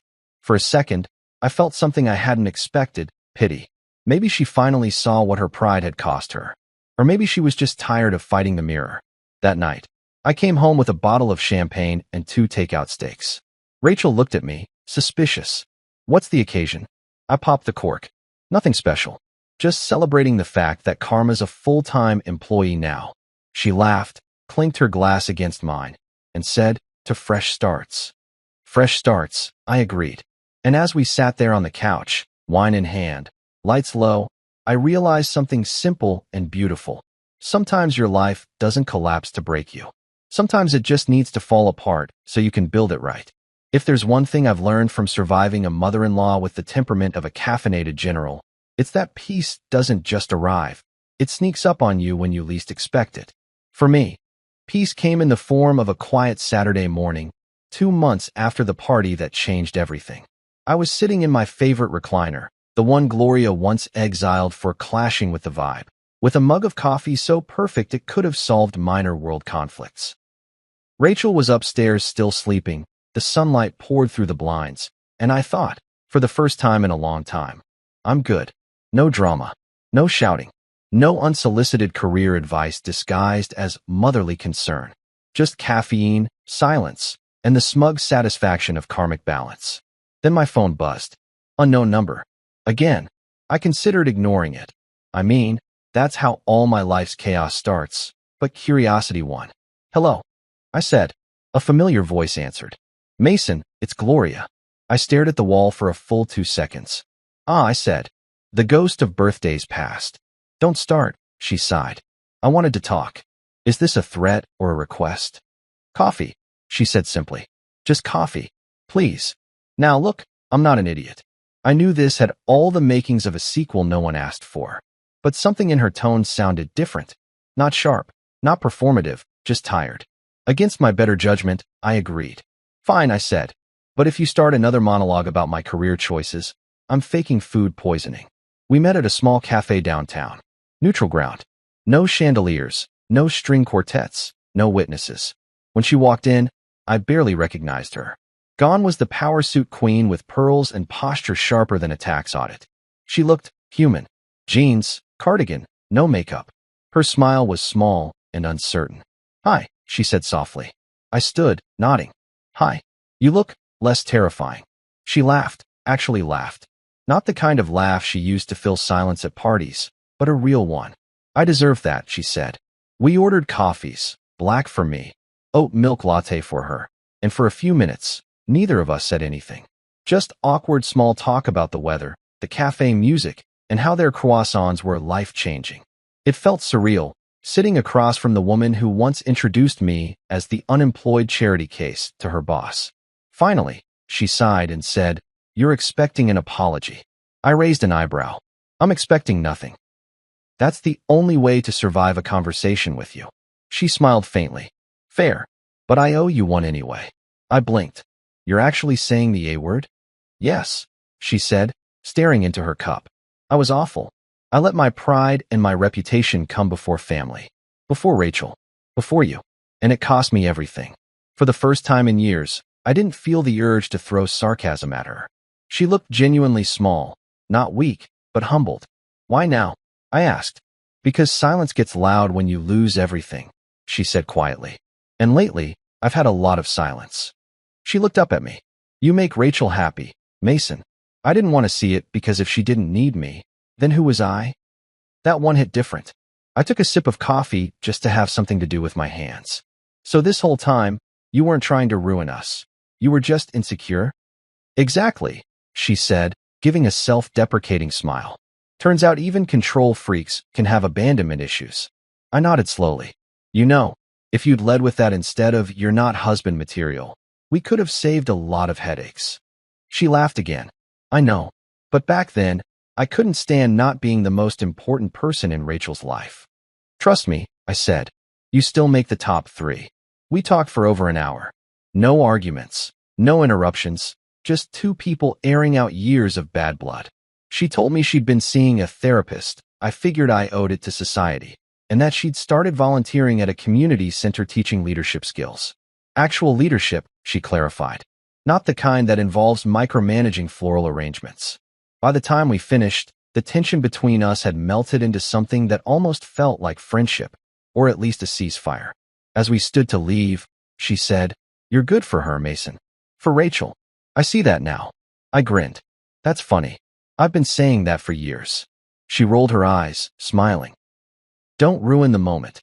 We walked outside, and before heading to her car, she turned and said, "For what it's worth, I really am happy for you.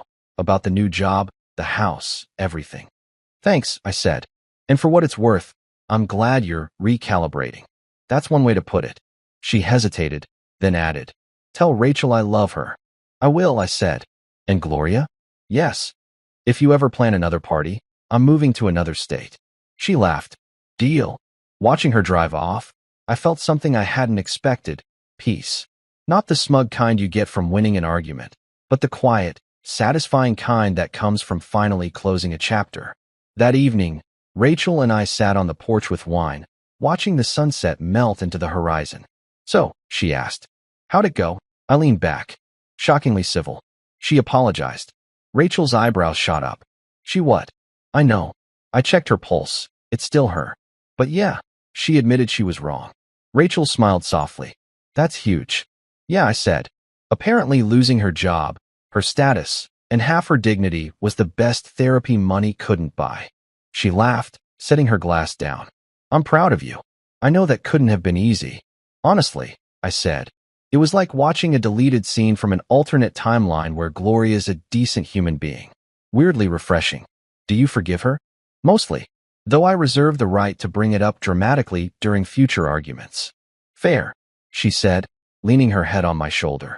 We sat there quietly for a while, listening to the crickets, feeling the kind of calm you only appreciate after surviving chaos. "You know," Rachel said, "when I think about everything that happened, I still can't believe how it all turned out." "What do you mean?" "You lost your job, Mom lost hers, and somehow you both ended up better for it." "Yeah," I said, smiling. "It's almost poetic, like karma's a screenwriter with a wicked sense of humor." A few weeks later, life felt fully back on track. My work with Caldwell was going great, challenging but rewarding. The man even had a sense of humor. At one meeting, he smirked and said, "You know, Mason, every time I see you, I think about that party. Legendary stuff." "Please don't," I said. "I get PTSD every time someone offers me champagne now." He laughed. "Consider it a reminder that sometimes the right chaos creates the right change." Gloria stayed in touch, sparingly. She sent Rachel occasional texts, less commands from the Queen and more updates from a humbled citizen. Things like, "Made lasagna today, didn't burn it," or "Found a new book club. No one's cried yet." She even sent me a holiday card that said, "To my favorite son-in-law and my most patient teacher." Inside she wrote, "Thank you for teaching me that control doesn't equal love." I almost framed it. But my favorite part of this whole saga came unexpectedly. Caldwell invited Rachel and me to a company gala. Nothing fancy, just a black-tie event celebrating leadership. We showed up, mingled, and halfway through the evening, he got on stage to give a speech. "Tonight," he said, "we celebrate integrity, not perfection, but honesty in the face of pressure. Sometimes we meet people who remind us what that looks like." He paused, smiled at me from the stage, and added, "Sometimes they even show us at birthday parties." The crowd laughed. I just sank into my seat, muttering, "Oh God, I'm never living this down." Rachel was crying from laughter. On the drive home, she looked at me and said, "You realize you've gone full circle, right?" "How so?" "You started as the unemployed punchline at a birthday party and ended as the guy whose story became a corporate lesson." I grinned. "Yeah, but let's be honest, it's mostly because I had great comedic timing." "And an unshakable wife?" she said, smiling. "That too," I said. Later that night, as we got home, I found myself staring at the quiet living room, the same room where everything had once fallen apart. Now it was peaceful, warm, ours. The faint hum of the fridge filled the silence, and I couldn't help but chuckle. "You know," I said aloud, "if Karma ever writes Yelp reviews, I'm giving her 5 stars." Rachel, already half asleep on the couch, mumbled, "You're ridiculous." "Maybe," I said, kissing her forehead. "But you can't argue with the results. Because here's the thing about justice. It doesn't always wear a robe or carry a gavel. Sometimes it wears a tailored suit, drinks champagne, and says, 'You're fired.' And sometimes, months later, it shows up with a latte and says, 'I'm sorry.' Either way, it's worth the wait." I hired a cleaning service while my wife was away at work. The cleaner called me, whispering, "You ever have one of those days where you wake up thinking you're going to be a responsible adult, only for life to turn around and hand you a participation trophy that says nice try?" That was me. Saturday morning, armed with coffee, optimism, and the kind of naive confidence only a man with no foresight could have. My wife, Harper, had been pulling late nights at the law firm, and not the romantic kind where she texts, "I miss you." No, hers were the "I fell asleep face first into legal briefs" kind. So I figured, hey, maybe I could do something sweet, something meaningful, something that would make her look at me the way she used to before we started arguing about who left the milk out. My idea? Clean the damn house. But not just clean, deep clean. The kind of cleaning that makes the place smell like citrus and accomplishment. You know, real husband of the year energy. Now, before you think I was about to grab a mop and start humming Disney tunes, let's set the record straight. I wasn't cleaning it myself. I'm not insane. I know my limits. The last time I tried helping, I bleached our bath towels into tie-dye disasters and nearly vacuumed the cat's tail. So this time, I made the responsible decision. I outsourced my heroism. Enter Bright Spark Cleaning Services, the company whose Yelp reviews read like love letters from people who've never met joy before. They changed my life. My baseboards sparkle. I cried tears of gratitude. I was sold. When I booked them, the receptionist chirped, "We'll send Lily Tran, one of our best." And let me tell you, the name Lily sounded exactly like the kind of person who alphabetizes her spice rack for fun. So when she showed up at my door at 10 a.m. sharp, wearing a crisp polo and holding a cleaning tote like it was an extension of her soul, I knew I'd picked right. She had that quiet, efficient vibe. The sort of woman who probably thanks her Roomba after every job well done. "Good morning, Mr. Grant," she said softly. voice like she was afraid to wake the walls. I grinned, trying to sound like a normal employer and not someone who just realized his socks didn't match. Hey, Lily. Thanks for coming. House is, lived in. Understatement of the year. Our living room looked like an episode of Hoarders, the married edition. Harper's work clothes draped over chairs like ghosts of overtime past, takeout boxes staging a rebellion on the coffee table, and a faint smell of "did someone burn popcorn 2 days ago?" lingering in the air. Lily didn't flinch. She just nodded, scanning the chaos like a general preparing for war. I gave her the tour, doing my best to sound authoritative. So, this is the kitchen. Don't mind the fridge, it hums louder than my in-laws. That's the cat, Miso, aka the rightful owner of the couch. And, please don't touch any of Harper's projects. I air quoted because there's no universe where a pile of laundry counts as art. She gets territorial. Lily smiled politely, jotting something on her little clipboard like a student taking notes at a crime scene. Understood. Great. Oh, and don't use the coffee machine, I added quickly. It's complicated. Last person who tried ended up summoning smoke instead of espresso. She nodded again, calm, efficient, terrifyingly competent. Honestly, she made me feel like I should start paying her emotional support tax. After about 10 minutes of awkward small talk, I grabbed my keys and decided to treat myself to lunch. I figured I'd give her space to perform her cleaning sorcery while I pretended to be a productive member of society. As I stepped out, I couldn't help feeling proud. I had pulled off something thoughtful. Harper would come home to a sparkling house. I'd finally win a husband point or two, and maybe, just maybe, we'd spend one evening without arguing about whose turn it was to take out the trash. I was practically glowing with self-satisfaction as I slid into my car, humming along to some old blues song on the radio. If life had background music, mine would have been a triumphant montage right there. I stopped at this small diner down the street, Joe's Grill, the kind of place that still serves milkshakes in metal cups and calls you buddy, even when they forget your order. I was halfway through my burger when I thought about how nice it'd be to surprise Harper later. Maybe light a candle, pour her some wine, say, see, I can adult too. If this were a movie, that's the part where the ominous soundtrack would start. You know, the low cello hum that makes you squint at the screen and yell, "Don't open the door." But in real life, we don't get soundtracks. We get silence right before everything goes sideways. As I finished my fries, I got a text from Lily. Sir, quick question. Do you want me to clean the attic? The attic? I frowned. We didn't have an attic worth mentioning. Just a small crawl space accessible by a hatch in the hallway ceiling. Storage for old Christmas lights, broken toasters, and regrets. Nah, I texted back. Don't worry about it. Haven't been up there in years. She replied with a simple, okay. I didn't think much of it. I paid my bill, grabbed a to-go coffee, and decided to stop by the hardware store. Maybe pick up some air fresheners, a few light bulbs, and, I don't know, something manly to offset the fact that I just hired someone else to clean my house. On the drive back, rain started spitting against my windshield. The kind of drizzle that makes the world look like it's been wiped with a greasy napkin. I turned up the radio, trying to ignore the creeping sense that something about today felt too quiet. But I shrugged it off. After all, how much trouble could happen in 1 hour of cleaning? Turns out, plenty. When I got home, I parked at the curb and admired my house like it was a freshly waxed car. Except, something was off. The front door was slightly ajar. Not wide open, just cracked. I frowned. Lily was supposed to be inside. Maybe she'd stepped out to take a call. Or maybe she'd finished early. I pushed the door open, calling out, Lily? You good? Silence. That's when my phone buzzed again, a voicemail notification. From Lily. My stomach tightened. I pressed play. Mr. Grant, it's me. Something weird's happening. The door upstairs just opened on its own, and I thought maybe it was the draft, but then I heard footsteps. Heavy ones. And I think, no, I know someone's up there. I'm leaving the house now.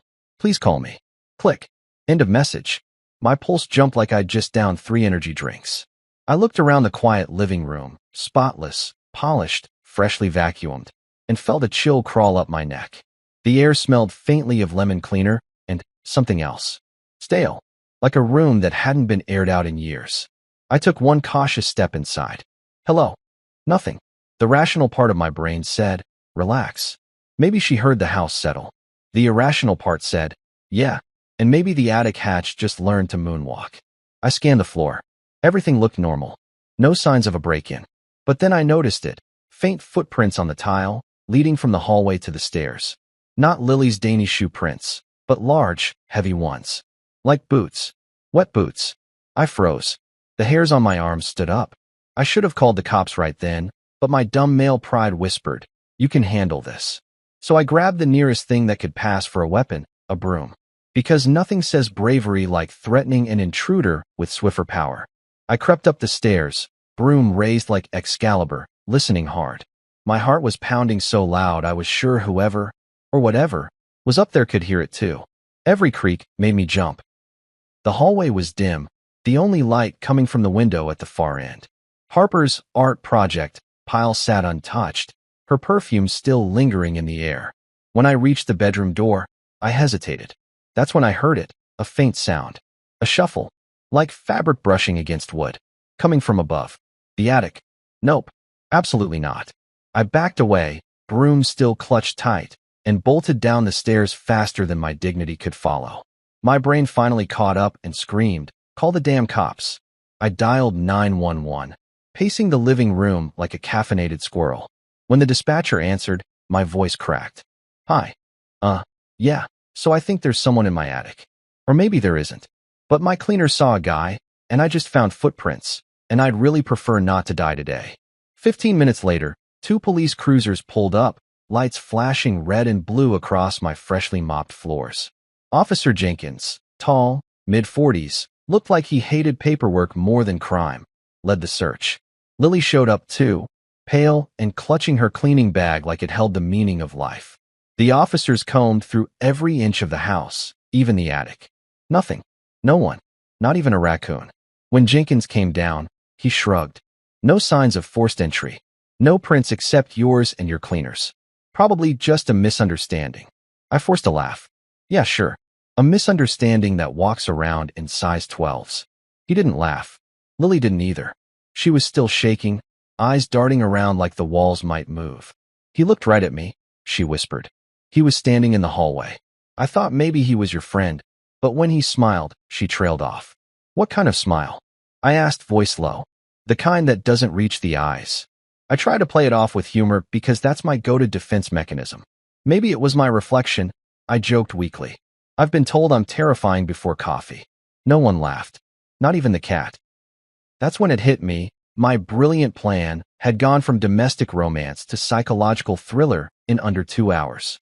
And the worst part? The night hadn't even started yet. I was in the grocery aisle, doing what every man does when left unsupervised in public, making bad decisions. There I stood, holding 2 ramen packets like I was negotiating international peace. Extra spicy or life-ending spicy? My brain treated this like a NASA mission. I even checked the ingredients, like chili powder percentage would suddenly reveal my destiny. Somewhere, Harper was probably billing $600 an hour for her time while I was mentally arguing with sodium content. Then my phone buzzed. The screen said Lily. I smiled, assuming she was calling to tell me I'd just won Best Husband Alive. Maybe she wanted to confirm where the mop lived? Trick question. I had no idea. I answered, cheerful. "Hey, Lily. What's up? House looking less like a crime scene yet." Her voice came out in a whisper, so low I thought she pocket-dialed me from a library. "Sir, is anyone supposed to be in the house?" Instant vibe switch. My grin faded. Unless Miso evolved opposable thumbs, no. "What?" Her voice shook. "I just saw a man upstairs." I stopped breathing. "You know that cold rush that hits your chest when the universe slaps you?" "Yeah, that." I glanced down at the ramen in my hand and suddenly felt ridiculous. Okay. Lily, listen to me. Get out of the house. Right now. Don't pack. Don't look, just go.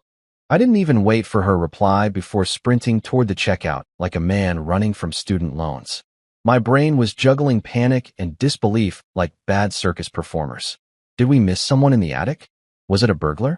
Was I about to end up as a segment on Dateline titled, "He Just Wanted a Clean House"? I dialed 911 while speed walking across the parking lot. "Yeah, hi. I think there's an intruder in my house. My cleaner's inside. Please hurry." The operator told me to stay on the line, but I was already starting my car like a NASCAR driver in therapy. The drive home was a blur, red lights, honking horns, and one guy flipping me off for cutting him off. Normally, I'd yell something back like, "Call my lawyer." But right now, I was too busy imagining my house as a horror set. Every scenario ran through my head. None of them ended well.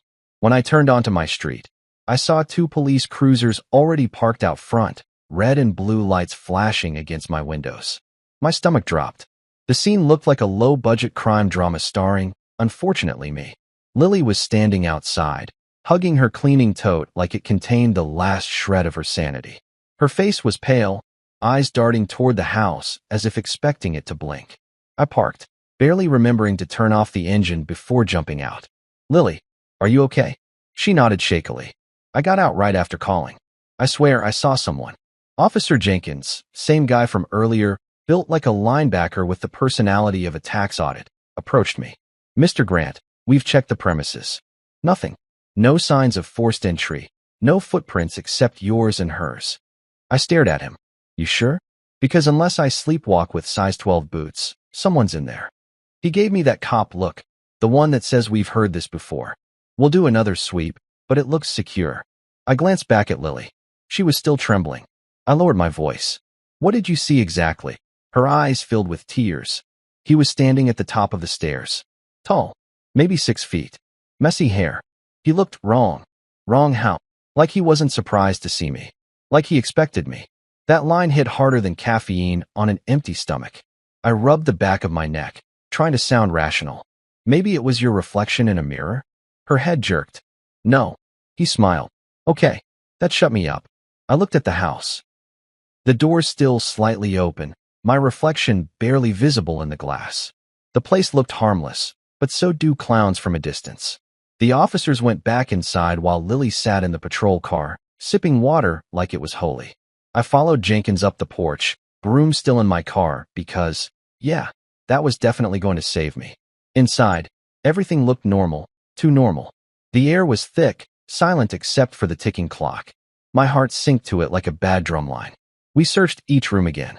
Bedrooms? Empty. Bathrooms? Empty. Attic? Double-checked. Nothing but insulation and broken Christmas lights. I was starting to feel stupid. Maybe Lily had imagined it. Or maybe I had conjured this paranoia since the jewelry box incident. Then Jenkins called from the kitchen. "Sir, did you leave this back door unlocked?" "No, I never used that door." He frowned. It was unlatched. That detail lodged itself in my brain like a splinter. Maybe someone had slipped in, seen Lily, and bailed out before cops arrived. Or worse, maybe he was still around, watching. Jenkins shrugged. "Probably nothing. You'd be surprised how often wind blows a latch open." "Yeah, sure. And maybe wind leaves boot prints too." After 20 more minutes of police reassurance and 0 actual answers, they left. Lily looked like she'd aged 10 years. I thanked her profusely, apologized, even offered to pay double. She declined the bonus but said softly, "Please be careful, Mr. Grant." He looked angry. Then she got in her little silver sedan and drove off like she couldn't get away fast enough. When the cruisers pulled away, I was left standing in my driveway under a sky that suddenly felt too big. My perfect suburban neighborhood, trimmed lawns, friendly mailboxes, now looked like camouflage for nightmares. Every shadow felt alive. I locked the door, every bolt and latch clicking like punctuation marks in a bad decision. The silence afterward was deafening. I could hear the fridge humming, the house settling, my heart trying to escape my chest. I checked the attic hatch one more time, closed tight. Still, something about the air felt off. Like the house was breathing, waiting. I tried to distract myself, turned on the TV, poured a drink, scrolled through my phone pretending I wasn't replaying Lily's words. He looked like he knew I'd be there. What did that even mean? By 9 p.m., Harper called. "Hey, babe," she said, her voice chipper from the office. "How's my domestic superhero?" "Oh, surviving. House clean. Spotless. You could perform surgery on the kitchen counter." "Wow, maybe I should work late more often." "Please don't," I muttered, earning a laugh I didn't deserve. I debated telling her what happened, but stopped. Harper's the type who'd either call the FBI or call me dramatic. There's no in between. Besides, the cops said there was nothing. What good would freaking her out do? After we hung up, I poured another drink. Whiskey this time. I sat on the couch, staring at the ceiling. Every creak, Every gust outside made me flinch. My phone sat on the coffee table, dark and still, but I kept glancing at it like it might suddenly scream, "Run." Then came a faint noise from upstairs, a single, soft thud. I froze mid-sip. Miso was asleep beside me, purring like an engine. So unless the cat learned parkour, something else made that sound. I stood slowly, setting down my glass. My voice came out weaker than I intended. "Hello." Silence. I exhaled shakily, grabbing my phone's flashlight and tiptoeing to the base of the stairs. I pointed the beam upward, every instinct yelling bad idea. The light caught nothing but shadows and Harper's framed law degree. Ironic, considering I was about to sue my own nerves. Another noise, faint scraping this time, like wood dragging on wood. My heart thumped so hard it felt like applause for bad decisions. I climbed the first step, phone shaking in my hand. The second step creaked loud enough to announce me to the universe. "Miso, if that's you," I whispered. "I'm putting you up for adoption." Still nothing. I reached the top and scanned the hallway. Everything was still. Laundry mountain, present. Bedroom door, open. Closet, closed. The attic hatch, shut. But the air smelled different, cold, dusty, wrong. Then my phone vibrated, another call. Unknown number. I nearly dropped it. "Hello." Static. Then a voice. "You shouldn't have come back." Click. Deadline. I stood frozen, pulse hammering in my throat. Okay, nope. Nope. Nope. Nope.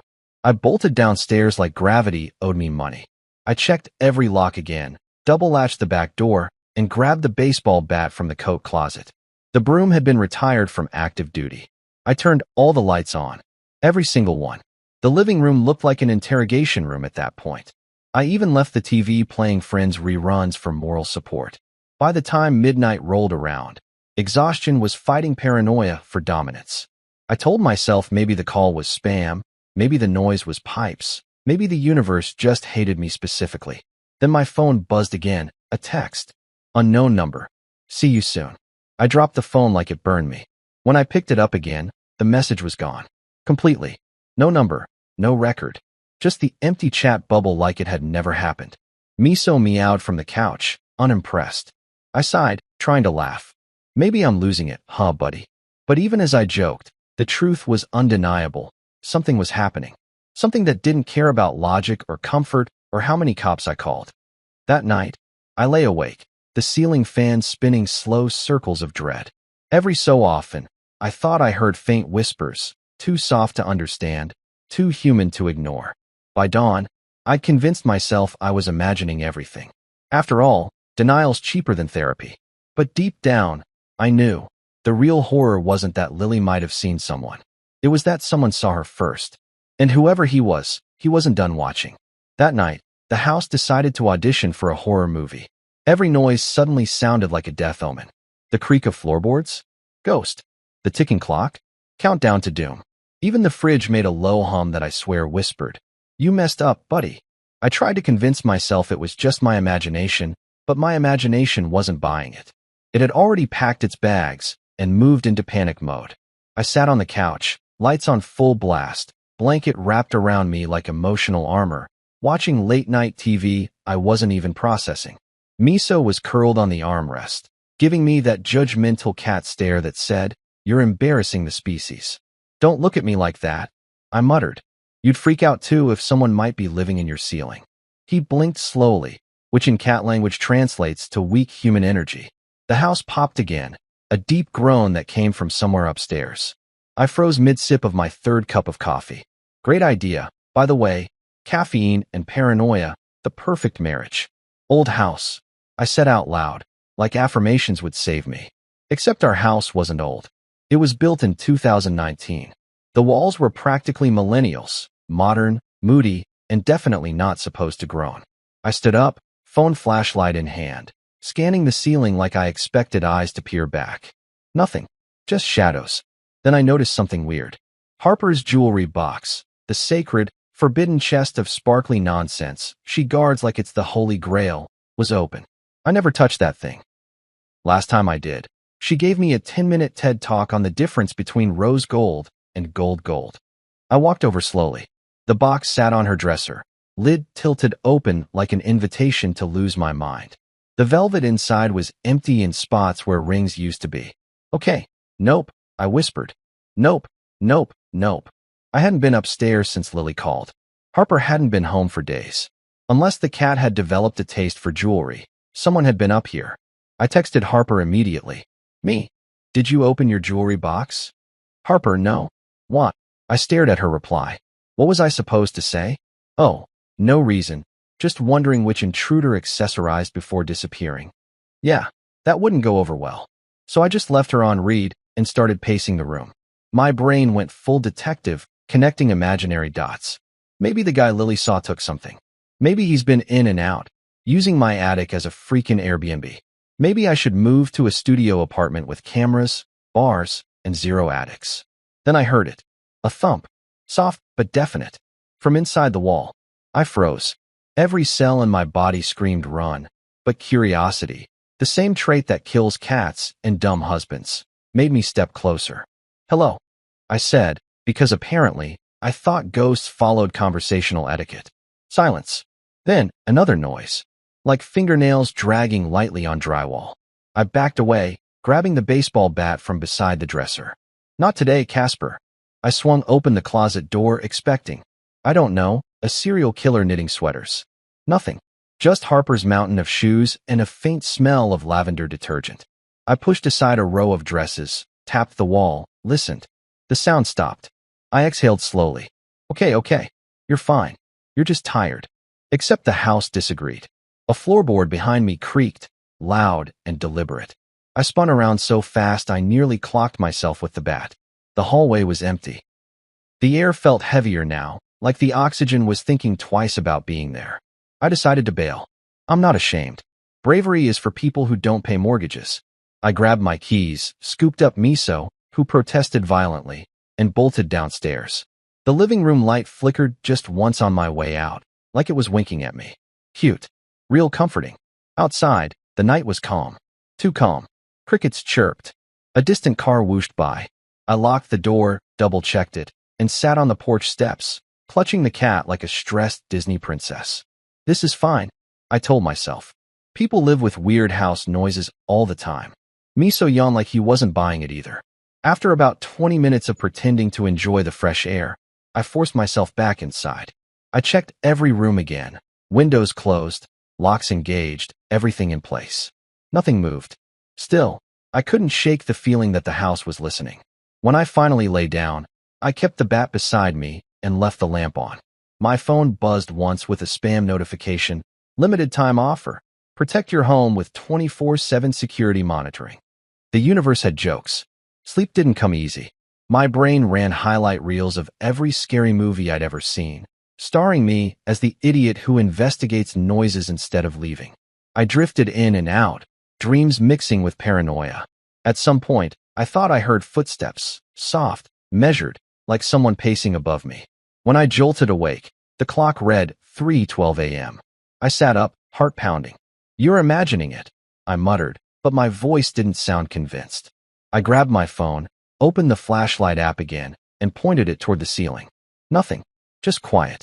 I exhaled and lay back down. The moment my eyes shut, another creak. Closer this time. Okay, you know what? I whispered to the dark. You can have the house. I'll just move into my car. By sunrise, I was a zombie with caffeine dependency. I dragged myself to the kitchen, made coffee, and stared blankly at the toaster like it owed me an explanation. I decided to call a contractor friend, Mike, who owes me a favor after I helped him move last summer. Yo, he answered, voice groggy. You know it's 7 a.m. on a Sunday, right? Yeah, and you know how to fix walls, right? Because mine are making sounds. Pause. Sounds. Yeah. Groaning, scratching, you name it. Either I've got plumbing issues or squatters in the drywall. He chuckled. Relax, man. Probably pipes expanding. Happens all the time. Pipes don't open jewelry boxes, Mike. That shut him up. You sure Harper didn't? She's been gone all week. Okay, that's creepy. I'll swing by tomorrow. Tomorrow. I groaned. What if my house eats me tonight? Then I'll get your tools, he said and hung up. Classic Mike. The rest of the day was uneventful, which somehow made it worse. I kept waiting for something to happen. I even found myself talking to the cameras I'd installed last week. George, Linda, and Steve, my new roommates. All right, team, I said, sipping coffee. If anything moves, scream louder than my mortgage. By evening, the exhaustion hit. Harper texted, home tomorrow night. Can't wait to see you. I stared at the message, torn between excitement and dread. Did I tell her? No. She'd think I'd been binge-watching Paranormal Files again. Better to wait until there's, evidence. That night, I decided to record the sounds. Proof. I set my phone on the nightstand, voice recorder app running, and tried to sleep. I even whispered to the ceiling, don't do anything until I hit record. At around midnight, the house began its usual symphony. Creaks, groans, a faint scratching noise near the vent. I tried to ignore it, but then came something new, a whisper. So soft I thought it was the wind at first. A faint, drawn-out hiss, like someone exhaling words into the wall. I held my breath. Hello. No reply, but the whisper stopped. Then the vent rattled once, twice, and went still. I didn't sleep after that. When dawn came, I checked the recording. Static, creaks, the occasional me muttering to myself, and then, faintly, between two groans, a whisper. Just one word, distorted but clear enough to freeze my spine. It said, stay. That's when I realized this wasn't just a house making noise. It was a house with opinions. I sat there staring at the waveform on my phone, heart hammering. My rational side tried to make sense of it. Audio glitch, wind, bad app mic. But my gut whispered move. Right now? I spent the next few hours pacing, drinking coffee, and staring at the ceiling like it might blink. When Harper texted again asking for a grocery list, I almost replied, Exorcist. By the time night rolled around again, I had a plan. A stupid, desperate plan, but a plan nonetheless. I was going to set up motion sensors, lights, and cameras pointed directly at the ceiling. If something was there, I'd catch it on video. I wanted evidence before Harper got home. Proof I wasn't crazy, or at least proof that my crazy came with receipts. As I plugged in the last sensor, Miso perched on the counter, tail twitching. You think I'm nuts, don't you? I said. He blinked, unimpressed. I flicked off the main lights, leaving the sensors glowing faint red. The house felt quiet. Too quiet. I stood in the middle of the living room, listening. Nothing. Then, from upstairs, came a faint creak, followed by a low, guttural groan that rolled through the beams like the house was sighing. Every light flickered at once. Miso hissed and bolted under the couch. Okay, I muttered. Cool. Totally normal. Houses just moan sometimes. My phone pinged. A notification from the security app. Motion detected. Upstairs. I looked at the screen. The camera feed showed the hallway, empty, except the attic hatch, swinging slightly. I swallowed hard. Right. Pipes definitely do that. I could have left then. Should have. But no. Apparently I was auditioning for World's Dumbest Homeowner. I crept up the stairs again, bat in hand, adrenaline buzzing. The hatch stopped moving. The air was cold enough to see my breath. I stared up at it, whispering to no one. If you're up there, congratulations, you win. I'm leaving. I backed down the steps, never breaking eye contact with the ceiling, and grabbed my keys. As I opened the front door, one final groan echoed through the house. Deep, heavy, and almost disappointed. I didn't stick around to analyze tone. That night, I slept in my car outside a 24-hour diner with Miso in the passenger seat, both of us staring at the glowing sign like refugees of our own stupidity. I ordered coffee and told the waitress. Long story short, my house might be haunted. She poured me a refill without missing a beat. You and half this town, honey. And for the first time all week, I laughed. A short, tired laugh. Because maybe she was right. Or maybe I just hadn't heard the house's final words yet. By the next morning, I'd reached the point where caffeine had replaced blood and paranoia was my emotional support animal. I was done pretending that the creaks, whispers, and attic gymnastics were just house noises. Nope. I needed eyes everywhere. If the universe was going to gaslight me, it was getting recorded in 1080p. So I drove straight to the electronics store like a man possessed. The kid behind the counter looked 12.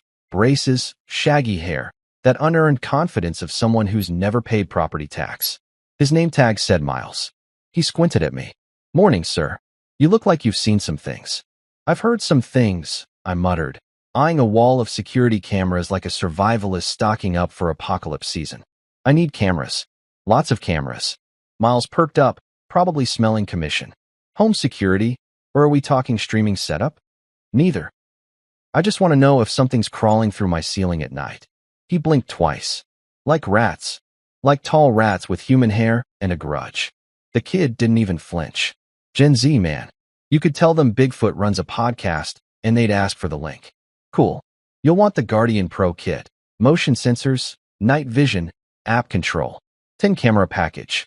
I'll take 12. He raised a brow. You catching a cheater or starting a YouTube channel? Neither, I said deadpan. Just trying not to die in my sleep. Miles gave me a look halfway between impressed and terrified. Respect. I left the store $900 poorer and one step closer to founding my own surveillance state. On the drive home, I imagined the Amazon review I'd write if this worked. 5 stars. Caught my attic goblin. Would recommend. Setting the equipment up took the entire afternoon. The instruction manual was written by someone who assumed you already had a degree in electrical engineering and patience. I had neither. By the 3rd page, I was muttering to myself like a deranged tech support agent. Attach bracket A to wall B with screw C. Yeah, sure, if I knew what the hell wall B even is. But I'm stubborn. 2 hours later, I had cameras covering every strategic point.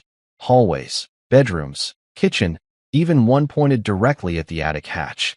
I named them because I needed the illusion of friends. All right, I said aloud, checking the app on my phone. George, you get the hallway. Linda, the living room. Steve, kitchen duty. Don't screw this up, Steve. Steve immediately froze on the screen. The feed lagged. Unbelievable. Lazy already. By the time Harper called during her lunch break, I was elbow deep in wires and existential dread. Hey babe, she chirped. What's all that noise? You remodeling. Upgrading. Upgrading what? Our odds of surviving the night. Pause. What? Never mind. You'll love it. The house is now Fort Knox with Wi-Fi. She sighed. You've been watching too many horror movies. Actually, the horror's been watching me. Uh-huh. Fine. Laugh now, but when my cameras go viral on CNN, don't say I didn't warn you. She chuckled, that patronizing sound lawyers make when they think they've won the argument. All right, Mr. Paranormal Activity, just don't drill holes in my paintings. Noted. After hanging up, I sat back and admired my handiwork. Every angle of the house now lived on my phone screen. For the first time in days, I felt a weird sense of control. Like maybe if I could see the problem, it'd finally make sense. I spent the next few hours testing motion alerts by waving my arms like a deranged traffic conductor. George beeped. Linda caught my reflection. Steve still lagged. I gave up on him. You're on probation, Steve. Evening rolled in. I ordered pizza because no one cooks while being haunted, and sat on the couch watching all 12 feeds like a budget version of the Pentagon. I half expected nothing to happen, which was fine. Boring was the new sexy. But around 11 p.m., one of the motion indicators blinked red. Hallway cam. I leaned forward. On the screen, the empty corridor stretched silent and still. The sensor's timestamp ticked. 11:03:21. 11:03:22. Nothing moved. Probably just a glitch, right? Then the attic hatch trembled. Barely, but enough to make my stomach drop. The camera focused automatically, pixels sharpening on the thin line of the hatch frame. For a full 10 seconds, nothing happened. Then, ever so slowly, it shifted. Not open, just nudged. Like something tested it. My mouth went dry. I whispered at the phone like it could hear me. You seeing this, George? No response, obviously, because I was losing my mind and talking to cameras. Then, silence again. The hatch stopped moving. I hit replay, heart pounding, trying to convince myself it was the house settling. But what doesn't settle in small, deliberate motions? I closed the app, threw the phone on the table, and paced. Okay, maybe it's air pressure. Temperature difference. Science crap. The ceiling groaned right above me. I froze mid-step. Or it's Owen the air pressure demon. Cool. I decided not to be stupid this time. I wasn't going up there. No way. Instead, I cracked open the window curtains just enough to see my reflection. My face looked pale and ridiculous, a sleep-deprived ghost hunter in sweatpants. You wanted answers, I muttered. Now you've got goosebumps and regrets. I called Detective Nia Monroe, the officer from the second visit. Straight shooter, calm voice, eyes like she'd already seen everything humanity had to offer. When she picked up, I blurted, Detective, sorry, it's Grant. Weird stuff's still happening. Define weird. I've got footage of my attic hatch opening on its own. Slowly. Like something's testing it. Pause. You sure it wasn't airflow? Detective, my house is sealed tighter than a lawyer's wallet. All right, she said after a sigh. I'll swing by tomorrow morning. Can tomorrow morning be now? It's 11:30 p.m. I'll make coffee. See you tomorrow, Mr. Grant. Click. I set the phone down, muttering to myself. Awesome. The one time I actually want a cop to hang out. She's got boundaries. Sleep was out of the question. I kept the cameras open all night, refreshing like a man addicted to anxiety. At some point around 2 a.m., I must have dozed off on the couch. When I woke, the morning sun filtered through the blinds, and the first thing I saw was Steve's frozen feet again. Unbelievable, I grumbled. Fired. At 8 a.m., the doorbell rang. Detective Monroe stood there, coffee in one hand, that permanent half-smile of someone who doesn't do small talk. Morning, she said. Show me this spooky footage. I pulled up the app and played the clip. She leaned over my shoulder, watching closely. When the hatch twitched, she nodded slowly. Interesting. That's Cop 4, you're not crazy, right? It's Cop 4, we'll find out. Can I check the attic? Be my guest. I'm never stepping up there again unless Jesus himself signs off. She climbed up the pull-down ladder while I hovered nervously below like a toddler waiting for snack approval. Dust floated down. A minute passed. Then came her voice. You might want to see this. Nope. I absolutely did not want to see this. But I went anyway, because curiosity and stupidity are close cousins. The attic was low and dark, the kind of place that instantly smells like secrets. I followed her flashlight beam to a corner behind insulation panels. Blankets. Empty food wrappers. A water bottle. Someone's been living up here, she said quietly. My throat went dry. In my house. She nodded. And they've been here for a while. Then she picked up something I hadn't noticed. A small, spiral notebook. She opened it, and I swear even the air stopped moving. Inside were pages of sketches. Faces, dozens of them, drawn in pencil but violently crossed out with thick, angry strokes. Under each one, written in cramped handwriting, "She doesn't belong here." I felt my stomach twist. Wow. That's exactly the kind of souvenir I didn't need today. Detective Monroe closed the notebook carefully. We'll dust for prints.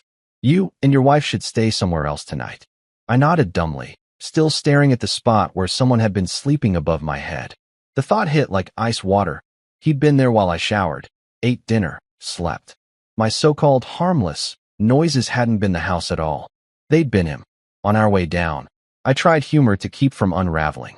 So, I'm guessing this isn't just a raccoon with hobbies? Monroe shot me a dry look. Unless raccoons can write in cursive. Some of them went to college. Pack a bag, Mr. Grant. She left with the evidence, promising patrols and lab work. I locked the door behind her and leaned against it, exhaling hard. The silence in the house felt different now.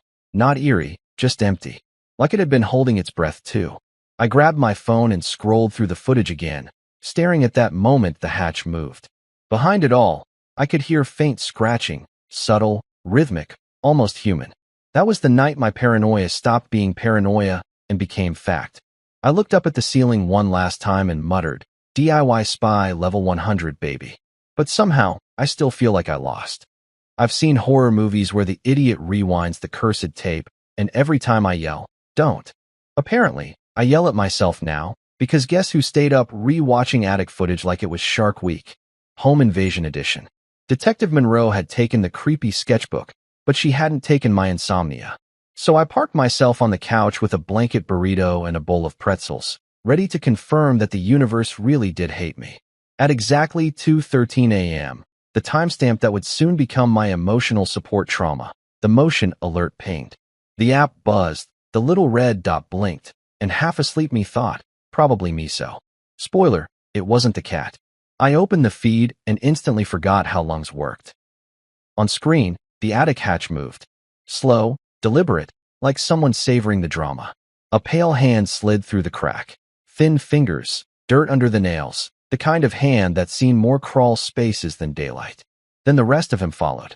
Tall, messy hair, skin so white he could have been part flower. And the hoodie, my old gray sweatshirt from college. I hadn't worn that thing in months. I actually said out loud, Bro, that's vintage. He climbed down with the grace of a drunk sloth, landing softly on the hallway carpet. No hesitation. He moved like the place belonged to him, like I was the intruder. He turned toward the bedroom. My bedroom. My first thought wasn't call the cops. It was don't breathe too loud.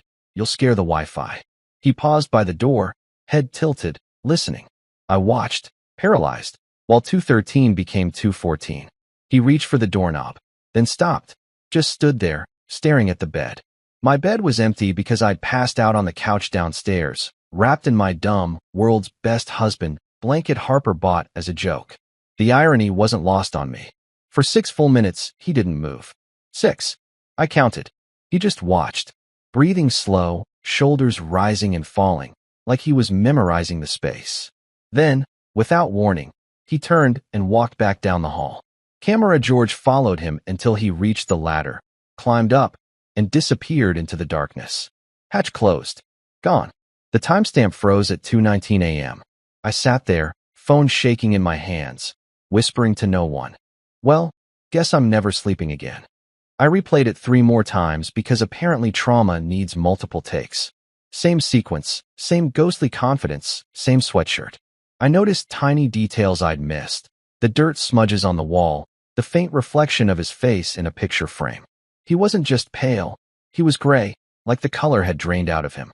And his eyes, those weren't eyes that belonged to someone sane. They looked hungry. Miso jumped onto my lap mid-replay and nearly killed me via heart attack. Congratulations, I hissed. You're the scariest thing in the house that's actually supposed to be here. He purred, unbothered, like he'd been in on the secret the whole time. By 3 a.m., I had paced a groove into the living room rug. Call the police again? Sure. But what would they do? Arrest a grainy shadow. Jenkins would roll his eyes, Monroe would sigh, and I'd become that guy in the department notes. See also, paranoid homeowner with cameras named after co-workers. Still, adrenaline demanded action. I went full DIY FBI. I downloaded the footage frame by frame, zoomed, enhanced, adjusted brightness like a TV detective who believes in pixels. At one point, I actually whispered, "Enhance," to my laptop. Nothing happened, obviously. All I got was a freeze frame of the guy's half-smile, twisted and stretched by the night vision filter. He looked like he'd been waiting for applause. I decided to check the attic myself at sunrise. Stupid? Absolutely. But by then I was too wired to care. I waited until the first light cut through the blinds, because sunlight means safety, right? Hollywood told me so. I grabbed the bat, my phone, and, because I'm a man of culture, duct taped a flashlight to it. Tactical innovation at its finest. Pulling that attic ladder felt like opening a cursed treasure chest. The wood groaned as it unfolded, every creak mocking me. The air that drifted down smelled like dust, sweat, and something metallic. I climbed slowly, muttering my last while under my breath. If I die, delete my browser history and feed the cat premium. The attic was exactly how we'd left it after Monroe's visit. Blankets, wrappers, empty bottles. But now there was something new. A torn scrap of paper pinned to the insulation with a nail. My name, written in shaky handwriting. Evan. Just that. No threat, no message. Somehow that was worse. I backed down the ladder so fast I almost broke an ankle. Nope, nope, nope, I said, because repetition is the only language of fear. I slammed the hatch shut and dragged the stepladder away like that would stop gravity. That was the moment Harper chose to call. Perfect timing, universe. Morning, babe. Guess what? I got the day off. I'm heading home early. My voice cracked. Oh, great. Love that for us. You okay? You sound like you're hiding something. Just excitement. And maybe a mild haunting. What? Nothing. Drive safe. Click. I stared at the phone like it betrayed me. Harper walking into this circus would be the cherry on my mental breakdown Sunday. I decided to email Monroe the clip. No more pretending. Subject line, Attic Guy 2, the sequel. I attached the file and hit send. Then I sat there, sipping cold coffee, waiting for either a call from her or an exorcist. She called 20 minutes later. Mr. Grant, I saw the video. And that's definitely a person. We're running it through facial recognition. Awesome. Meanwhile, should I keep living here or move directly into a bunker? Stay somewhere else tonight. I'll have a patrol swing by hourly. Hourly. So I just die in the 49 minutes between. She didn't laugh. Tough crowd. The rest of the day was a blur of jump scares caused by nothing. Every time the refrigerator clicked, I flinched like it pulled a knife. I worked remotely from the couch because apparently that's what you do when your house has sublet its attic to a sociopath. Around noon, a delivery guy rang the doorbell and I nearly declared war. "Package for Evan Grant?" he asked. "Buddy," I said, signing shakily. "Unless that box contains holy water, you might want to run." By evening, Harper texted she'd be home in an hour. I considered faking my death to buy time. Instead, I vacuumed, because apparently terror activates domestic instincts. If she was going to walk into chaos, at least it'd be tidy chaos. At 8 p.m., she arrived. The moment she stepped in, Miso ran to her like she was salvation itself. She laughed, dropping her purse. "Wow, the house is spotless." "You finally snapped." Define snapped. She looked around. "Where's the new decor? Cameras? Motion lights? Did you turn our home into Fort Knox?" "Yes. You're welcome." She frowned. "Evan, what's going on?" I sighed. "Okay, promise you won't freak out." Those are famous last words. So I showed her. The footage. The man. The hatch. Her face went from confusion to horror in real time. When it ended, she just whispered, "That was right outside our room." "Yup. And he was wearing your sweatshirt. Apparently, he shops in my closet rent-free." She stared at me, pale. "We're leaving." For once, I agree. We packed essentials, clothes, toothbrushes, the cat carrier, and bolted for the door like contestants on The Amazing Race, Haunted Edition. But halfway down the driveway, Harper stopped. "Wait, my necklace. The one Dad gave me. It's in the jewelry box." "Harper, that box is cursed. It's sentimental. It's bait." She gave me the lawyer look that ends all arguments. 2 minutes. I groaned and followed her back inside because no man has ever won against logic and nostalgia combined. The house was quiet. Too quiet, of course. She ran upstairs while I hovered at the bottom, gripping the bat. The hallway light flickered once, just enough to make me say, "Nope," under my breath. Then she screamed. I sprinted up, heart detonating, and found her standing by the dresser, hand over her mouth. The jewelry box was open again, the necklace gone, and on the mirror, written in something reddish-brown, 2 words, "Not her." Harper backed away, shaking. "Is that paint?" I lied immediately, because marriage is 50% comfort and 50% creative lying. "Definitely paint. We're leaving now." We grabbed what we had and got in the car. I floored it out of the driveway, eyes darting to the rearview mirror every few seconds. The house shrank behind us, quiet and smug. At the hotel, Harper sat on the bed clutching Miso's carrier. "He could have killed us," she whispered. "Yeah." Instead, he redecorated. "We got lucky." She didn't laugh. I couldn't either. I emailed Monroe again, attached a photo of the mirror message, captioned, "You still think it's airflow?" Her reply came within minutes. "We're sending a forensic team first thing. Don't go back." No argument there. I cracked open a minibar beer, looked at Harper, and tried humor one last time. On the bright side, honey, at least our marriage counselor can't say we don't communicate. We've got shared trauma now. She didn't answer, just stared at the wall. I took a long sip, staring too. For a moment, the silence felt almost peaceful. Then, from the hotel's ceiling vent, a faint creak echoed. Just one. Probably pipes. Probably.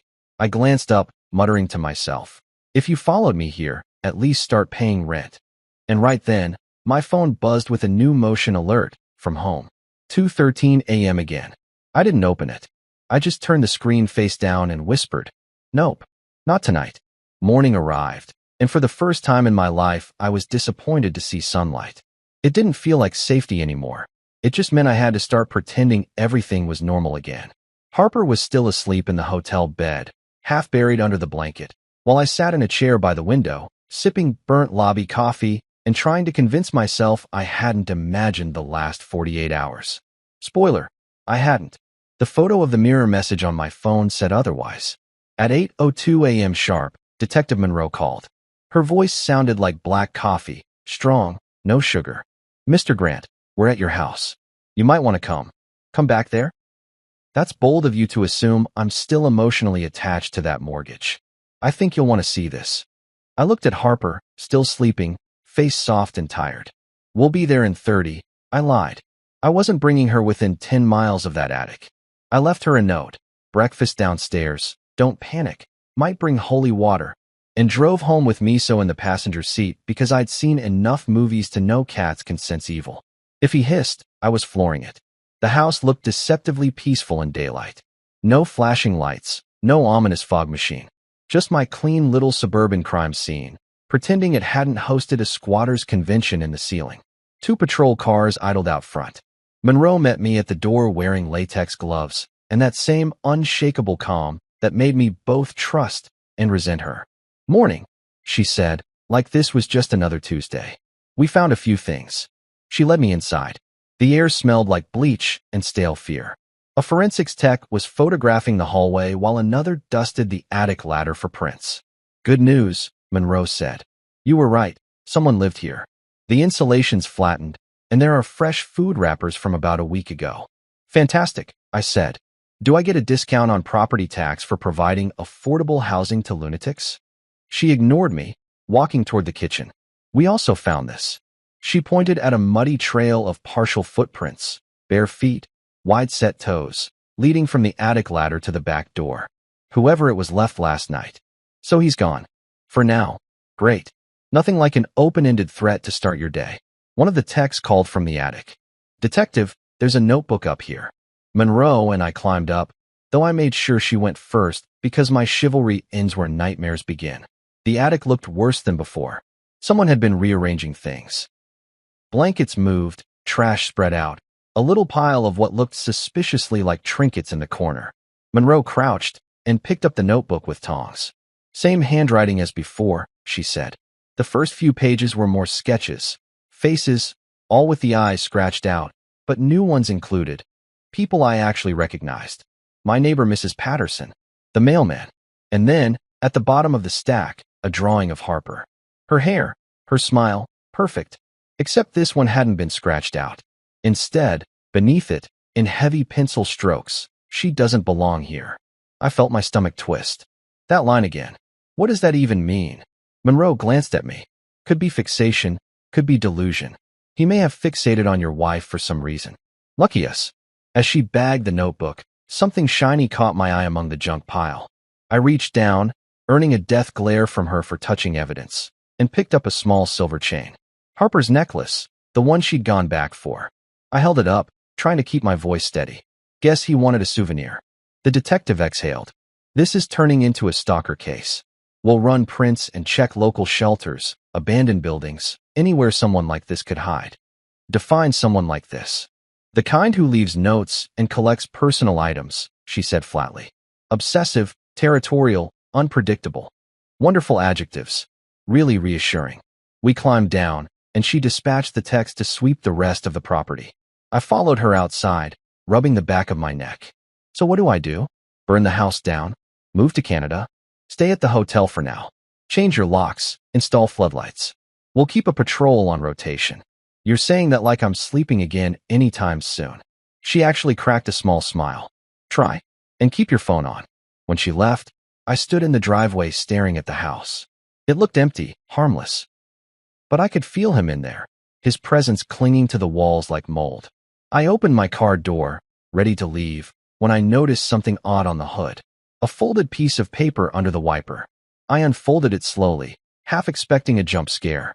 It was a crude hand-drawn map of my backyard. The fence, the shed, the tree line, and a little X marked behind the shed. No note. No name. Just that. "Okay," I said aloud. "We're doing side quests now." Every instinct said call Monroe. Every dumb male gene said let's investigate. I sighed, grabbed my phone, and followed the map like an idiot who's never learned from horror movies. The grass was still damp from last night's rain. Behind the shed, the soil looked disturbed, freshly dug, then half covered again. I knelt down, using a stick to move dirt aside. A few inches in, something metal glinted. I dug with my hands, adrenaline buzzing, until I pulled out a small tin box, rusted and dented. My pulse hammered. I opened it carefully. Inside were photos.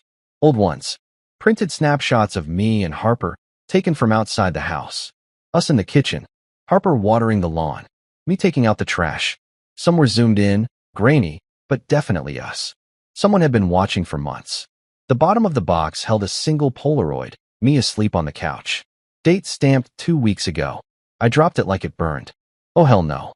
I sprinted back to the car, calling Monroe again. She answered on the first ring. Grant, I found something. A box of pictures. Of us. Hidden behind the shed. Silence. Then, don't touch anything else. We're on our way. Yeah. Don't worry. I'm not digging up more of his fan mail. I waited in the driveway, trying not to vomit. When the patrol car pulled up, Monroe's partner, Officer Ramirez, a tall guy with the patience of a saint, took the box and photographed the area. You sure this wasn't here before? He asked. I'm on my lawn weekly. If I missed a buried stalker starter pack, I'd like to think I'd remember. He nodded grimly. He's escalating. Define escalating, because my stress levels already hit skyscraper. Ramirez just said, if he's leaving you messages now, he wants you to know he's watching. Perfect. Nothing like being the main character in someone else's obsession. After the cops left again, I called Harper. Babe, I said, trying to sound casual. Fun update. You're officially amused to a psycho. She gasped. What? What did they find? Let's just say we made his Pinterest board. Her breathing quickened. We're not going back there, Evan. Promise me. I promise, I said, though a stupid part of me still wanted to understand why us. Stay at the hotel. Keep the doors locked. And maybe sleep in shifts with the cat. That night, I sat in the car outside the house with the cameras pulled up on my phone. Yeah, I know. I'd promised not to come back. But curiosity and caffeine are a deadly combo. The feeds were quiet, empty rooms, soft static. Midnight passed. 1 a.m. came and went. At 1:47, motion alert. Backyard. I tapped the feed. The camera caught faint movement near the fence line. A shape. Tall. Lean. Just standing there, facing the house. Not moving. Just looking. I zoomed in. The night vision flared green and grainy, but I could see enough. It was him. Owen, according to Monroe's files. Barefoot, filthy, smiling like this was a family reunion. He lifted his hand slowly, pressed a finger to his lips, and pointed toward the house. Then he turned and vanished into the woods. I sat frozen, gripping my phone. The timestamp read 1:48 a.m. I called Monroe again, whispering even though I was alone. He's back. Backyard. Just now. Stay in your car. We're dispatching units. 5 minutes later, sirens cut through the quiet. Patrol cars rolled up, lights flashing across my driveway like a disco for bad decisions. Officers swept the property, flashlights slicing through the dark. They found tracks, bare footprints again, leading toward the creek behind our subdivision, then vanishing in the mud. Monroe looked furious now, not calm. He's taunting us. Taunting me. I corrected. You're just the audience. She stared at me, probably debating whether to lecture me for coming back. You need protection detail. Can I request the kind that doesn't involve dying? I'm serious. We'll file for a restraining order and relocate you both temporarily. Great, I said, exhaling. So now I'm haunted and homeless. When they left, I followed the patrol cars back to the hotel, brain spinning. The words from the notebook echoed in my head. She doesn't belong here. What did that mean? Not in the house. Not with me. Was this guy trying to save her or destroy her? I unlocked the hotel door quietly. Harper was awake, sitting up with miso in her lap. What happened? She whispered. He came back, I said. And he's not done. Her face paled. What do we do now? I sank onto the edge of the bed, rubbing my eyes. Now? We wait for the next clue in his creepy scavenger hunt. She stared at me, horrified. Evan, that's not funny. I know, I said softly. It's not a joke. It's a pattern. I didn't tell her the part that really scared me, the part where he pointed at the house, not her. Because deep down, I was starting to wonder if maybe the house wasn't just a hiding spot to him. Maybe it was something else entirely. By Monday morning, I was on a first-name basis with every cop in the precinct and every sleepless ghost in my imagination. Harper was barely talking to me. Some combination of exhaustion, fear, and the creeping suspicion she'd married a man who now spoke fluent paranoia. I didn't blame her. Our life had turned into a mashup between Dateline and The Office, and I was both the victim and the idiot narrator. Detective Monroe had promised extra patrols around the property, but the only lights I saw flashing were from Mrs. Patterson's Christmas decorations that she refused to take down in April. I'd gone from loving that woman's holiday spirit to plotting how to cut her power. Harper sat at the edge of the hotel bed, scrolling through Zillow listings. "We should just sell it," she said. "Walk away. Start over somewhere warm. Maybe Florida." "Florida," I said. "You want to trade one haunted swamp for another?" She glared. "Evan, I'm just saying, if we move to Florida, statistically the ghost will have an alligator roommate." She didn't laugh. Lately she'd stopped laughing at everything. Which, fair. Laughter requires REM sleep and the absence of death threats. I promised I'd stay put, let the cops handle it, focus on finding us a new place. That lasted roughly 5 hours. Then curiosity knocked, and by curiosity, I mean old Mr. Daniels from next door called me. "Evan," he rasped, the kind of voice that made you smell cigar smoke through the phone. "You still having trouble with that fella?" I hesitated. Define trouble. The tall one. Pale as chalk. Eyes like a raccoon that lost custody of its kids. "Seen him again last night." I gripped the phone. "Where?" "By your fence." 3 a.m. Thought he was a landscaper till I remembered it's the middle of the night. "Did you call the cops?" "Nah." I waved my flashlight and yelled, "Get off my lawn." He ran toward the creek. Of course he did. The creek, the same direction he'd vanished before. I told Harper I had to swing by the house to meet the insurance guy. She gave me a look that said insurance guy my ass. I kissed her forehead and left anyway, because I have the survival instincts of a horror movie extra. The neighborhood looked painfully normal under the noon sun. Kids rode bikes. Sprinklers hissed. Somewhere a lawn mower droned like an oblivious soundtrack. Yet I could feel it, the tension humming beneath the suburban perfection.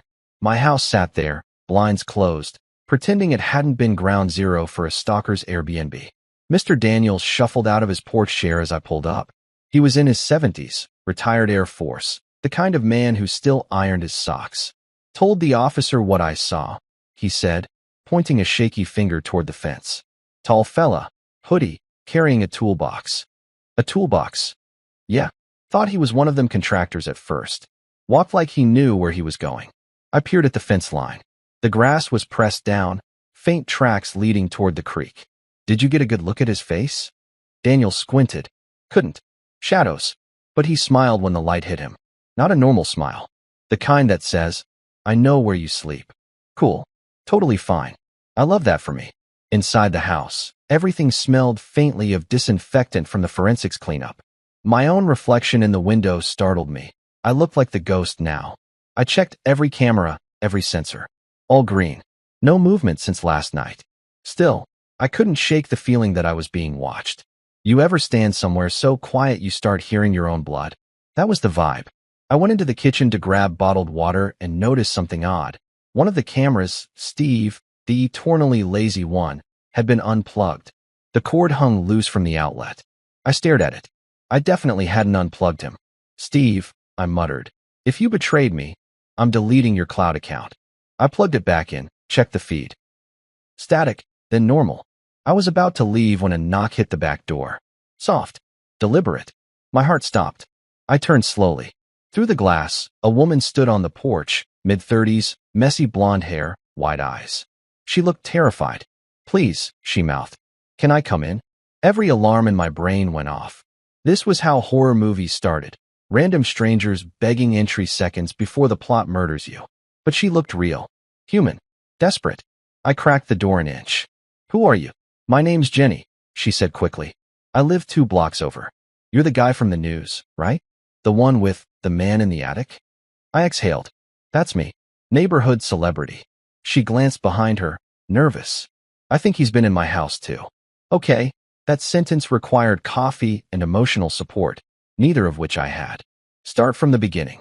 She stepped inside, wringing her hands. "A few nights ago I heard footsteps in my ceiling. My husband's deployed, so I called my brother to check. We didn't find anything, but yesterday, I found this." She handed me a crumpled piece of paper. On it, the same handwriting as the notebook. "She doesn't belong here." I stared at it, stomach dropping. "You're sure it's the same guy?" "I saw him last night. In my backyard. Watching my window." We both jumped when my phone rang. "Detective Monroe." "Grant, we've been canvassing the creek area. Found evidence someone's been sleeping in a shed near the edge of the subdivision." My voice was tight. "What kind of evidence?" "Blankets, empty cans, and drawings, same style as before. We're bringing you in to confirm. I looked at Jenny. He's close. She shivered. Too close. We followed the detective's directions to the far end of the neighborhood, where an old maintenance shed sat half hidden by weeds. The cops had already pried it open. Inside smelled like mildew and canned beans. A single sleeping bag lay in the corner, along with scraps of paper taped to the walls. My stomach turned. They were drawings again, faces of residents.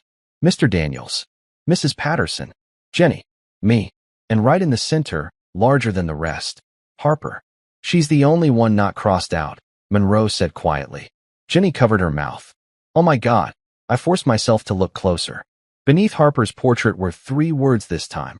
She belongs below. I whispered, below what? Monroe gestured to one of the officers. Search the ground. They moved the sleeping bag aside, revealing a loose wooden board in the floor. One officer pried it up. Underneath was a small pit, hand-dug, maybe 3 feet deep. At the bottom sat another notebook and a rusted hammer. The detective's face hardened. He's been planning something. Jenny stepped back, trembling. I can't stay here. You shouldn't, Monroe said. We'll arrange a patrol near your place too. I pulled her aside. Jenny, thank you for coming forward. Seriously, you might have saved lives. She nodded, eyes glassy. If you see him again, tell the police he whistles. Like a song. Daisy Bell. Daisy Bell? As in bicycle built for 2? She nodded again. He hummed it while standing under my window. Great. A homicidal attic squatter with a soundtrack. 10 out of 10 nightmare rating. Back at the house, Monroe bagged the new evidence. We'll get DNA off the hammer. Once we match it, we'll issue a warrant. For what? Ghost trespassing. For Owen Keller, she said. We identified him. No criminal record, but he grew up a few towns over. Parents died in a fire when he was 16. Lived in foster homes. He disappeared 5 years ago. I blinked. So why my house? She glanced toward the attic. Still figuring that out. But I think he believes something. Or someone. Here belongs to him. I laughed hollow. Yeah. Well, he can have the mortgage. Monroe's phone buzzed.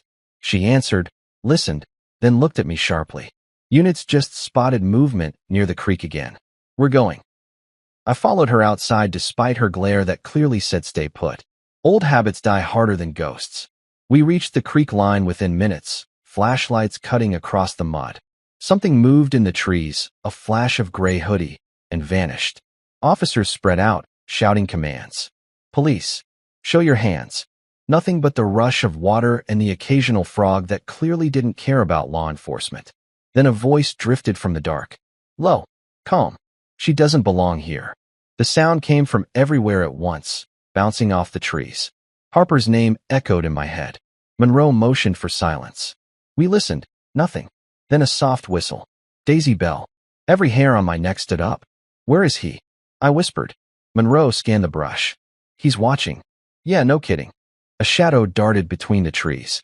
One officer gave chase, but by the time we reached the spot, he was gone. Only footprints leading back toward the subdivision. Monroe cursed under her breath. He's playing games. I stared into the darkness, chest tight. He knows I came back. He's leading us somewhere. She turned. Grant, get back to the hotel. We'll handle it. But I couldn't move. My phone buzzed with a new notification, motion detected. From the hotel camera. My stomach dropped. Harper. I opened the feed. The hallway camera outside our hotel room showed the door slightly ajar. A shadow crossed the frame, tall, thin, unmistakable. Owen. He leaned close to the camera, smiled, and whispered one word that the mic barely caught. Found. I didn't think. I just ran. Monroe shouted after me. But the world blurred. The creek, the flashing lights, the sirens, all fading under the roar of blood in my ears. By the time I reached the hotel, cops on my tail, the hallway was empty. The door to our room hung open. Harper was inside, sitting on the bed, shaking but unharmed. Miso hissed from the corner. He was here, she said. He knocked. Said he had a delivery for you. My legs nearly gave out. You didn't open. No. But he slipped this under the door. She handed me a folded piece of paper. Same handwriting. She doesn't belong here. But this time, below it you do? If you've never watched your spouse tremble while holding a note written by the guy who's been camping in your attic rent-free, let me tell you, it kills romance fast. Harper sat on the edge of the hotel bed, clutching the paper like it might explode. I stood near the door, pretending to breathe normally while my brain sprinted laps around reality. The words burned in my mind. She doesn't belong here. You do. For a full minute, we just stared at each other. The silence wasn't awkward, it was radioactive. Finally, Harper whispered, "He was here, Evan. He knew where to find us." "Technically," I said, "we left a forwarding address with the cat's Instagram, so maybe." "Evan." One word. Sharp enough to cut oxygen. "Okay. Not the time for jokes." "Got it." She looked up, eyes glassy. "What does that even mean?" "I don't belong here, you do?" "Is he saying I'm supposed to die? Or that you are?" "Option C," I said. "He's just bad at grammar." She didn't smile. She hadn't smiled in days. She looked smaller now, like the fear had started carving her down to bone. That hurt more than anything. I'd failed at the one basic job of marriage, keeping her safe. Detective Monroe arrived 10 minutes later with 2 uniformed officers in tow. She took one look at Harper's face and softened just slightly. "He left this note under the door?" Harper nodded, voice trembling. "He knocked first. Said it was a delivery." I didn't answer. Monroe examined the paper through a plastic sleeve. Same handwriting.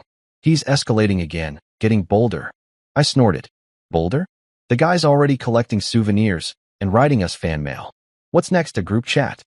"Mr. Grant," she said, "I need you to take this seriously." "Detective, I passed seriously 3 nightmares ago." She rubbed her temples. "We'll post an officer outside your room tonight. He can't have followed you without being seen, which means someone's helping him, or he's tracking your phones." Harper's head snapped up. "Tracking us? It's possible," Monroe said. "Did either of you connect to public Wi-Fi recently?" Harper looked guilty. "I used the hotel network to check email." "Then change your passwords." "All of them. We'll sweep the devices." I muttered. "You hear that, honey? The ghost's a hacker now. Love that for us." The detective shot me a look that could kill Wi-Fi on its own. "I'm also assigning you temporary protection detail. Officer Ramirez will be stationed outside. Don't leave this room unless we say so." When they left, Harper collapsed against me, shaking. "I can't keep doing this." Every time I close my eyes, I see him standing there, smiling. I wrap my arms around her. "We'll get through it, okay? One more night. Then we'll move, change numbers, names, species, if necessary." She laughed once, weak and bitter. "You really think moving will stop him?" I hesitated. "It'll make it harder to deliver notes, at least." That night, the hotel room felt like a waiting room for insanity. The lights buzzed faintly. The TV played some reality show where rich people argued about yachts, and I envied them deeply. Harper lay curled up on the bed, wide-eyed, while I sat in the chair facing the door, baseball bat resting across my knees. Officer Ramirez was supposedly guarding the hallway, but I still checked the peephole every 5 minutes because paranoia is cardio. Around midnight, Harper stirred. "What if he's not after us?" she murmured. I blinked. "Come again. What if he's after the house? He keeps saying I don't belong there, but you do. Maybe it's not about us. It's about that place." I tried to laugh, but it came out shaky. "Yeah, maybe the house picked me as its emotional support human. Maybe it's lonely." "I'm serious, Evan. You ever think it's pulling him back?" "Okay," I said slowly. "You're officially sleep-deprived. Houses don't have feelings. They have mortgages and mold." She sat up, voice rising. "Then why does he keep going there? Why can't he leave us alone?" "Because he's insane." I snapped, louder than I meant to. She flinched. I sighed immediately. "I'm sorry. My brain's fried." She turned away, hugging her knees. "He's never going to stop, is he?" I didn't answer. Because honestly, I didn't know. At 2:12 a.m., because apparently that's his preferred showtime, the hotel phone rang. We both jumped. I grabbed the receiver. "Hello." Static. Then a faint hum. A tune. Daisy Bell. I slammed the phone down so hard it nearly shattered. Harper's voice trembled. "Was that?" "Yeah." She started crying, silent tears sliding down her face. I wanted to say something comforting, but every word felt fake. Instead, I picked up my cell and called Monroe. Straight to voicemail. Perfect. I texted her. He called the hotel. Same song. Same time. Help. While we waited, Harper paced the room, muttering to herself. "He's playing with us. He knows exactly what he's doing. Then let's not give him what he wants. What if what he wants is us gone? Then congrats to him. Because I was already planning to move to Mars. She spun toward me, eyes blazing. You keep joking like this is funny. It's not funny, Evan. I know it's not funny. I shouted back. If I stop joking, I'll start screaming. That shut us both up. At 3 a.m., there was a knock at the door, 2 sharp taps. Ramirez's voice followed. It's me. I opened it, half expecting to see that pale smile instead of a badge. Ramirez looked tense. Lobby clerk says someone left a package for you at the front desk. Harper's face went white. Don't open it. I nodded. Don't worry, I'm not suicidal. Ramirez said. We're calling the bomb squad to be safe. 10 minutes later, a guy in full gear carried the small cardboard box into the parking lot like it was a live grenade. They x-rayed it. Not explosives, just a Polaroid camera and a single undeveloped photo taped to the top with a note, smile. I think that was the moment Harper broke. She started laughing. Not happy laughter, but the kind that sounds like something inside finally snapped. She sat on the curb under the flashing police lights, cackling until tears ran down her face. Smile, she gasped. He wants us to smile. Harper, I said, crouching beside her. Breathe, okay? It's just another mind game. She looked at me, still laughing, but now shaking. You don't get it, Evan. He's enjoying this. He's turning us into characters in his story. I didn't know what to say to that because she was right. They took the package for evidence. Monroe finally arrived at 4 a.m., looking like she hadn't slept since the Cold War. He's taunting you, she said. Everything he does is about control. Yeah, well, he can control my bills if he wants, I muttered. She ignored me. We traced the hotel call. It came from a burner phone less than a mile away. We're sweeping the area now. Harper whispered, he's close. Monroe nodded grimly. We'll find him. When dawn broke, Harper insisted on seeing the house one last time. I need closure, she said. I can't move forward until I face it. Closure, I said. You want closure? Let's email him an eviction notice. But she was determined, and apparently I have the backbone of wet spaghetti when it comes to saying no. Monroe reluctantly agreed to escort us. The drive felt like returning to a crime scene, mostly because it was one. The house sat quiet, sun glinting off the windows. For a second, it looked almost beautiful, peaceful even. Harper exhaled. See? It's just a house. Yeah, I said. And sharks are just fish. Inside, the air was cool and stale. Dust motes drifted through the beams of morning light. Harper walked from room to room slowly, touching the walls like they were old friends. I built memories here, she murmured. Birthdays, anniversaries. Uninvited attic guy. She shot me a look, but there was no venom in it. Then she stopped in the hallway, staring upward. The attic hatch, still taped shut from the last investigation. That's where he watched us. Please don't, I said, but she was already reaching for the cord. Monroe grabbed her wrist gently. Mrs. Grant, let's not. Harper shook her head. I need to see. She pulled the cord before either of us could stop her. The ladder unfolded with a groan. Dust rained down. The smell hit first, sour, stale, wrong. Monroe went up first, gun drawn. I followed halfway because apparently I never learn. At the top, she froze. Oh my God. What?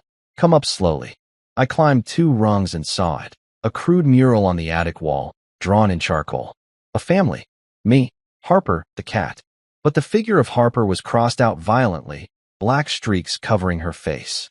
Above it, written in big letters, SHE doesn't belong here. You stay. Harper covered her mouth, sobbing. Why me? Monroe radioed for forensics again, but I barely heard her. Something about that last word, stay, hit me differently this time. It wasn't a command to me. It was a promise from him. We left while the cops combed the attic again. In the car, Harper was silent, staring straight ahead. Finally, she whispered, he's not after me anymore. What? He wants you, Evan. The notes, the drawings, they're all about you staying. That's comforting, I said weakly. Glad to be included. She turned toward me, eyes hollow. I can't do this. I can't sleep, can't breathe. Every sound feels like him. I know. I'm going to my sister's in Denver. Just for a while. My chest tightened. You're leaving? She nodded. Until he's caught. You need to stay with the police. I can't, her voice broke. I can't watch you become part of this anymore. I wanted to argue, but what could I say?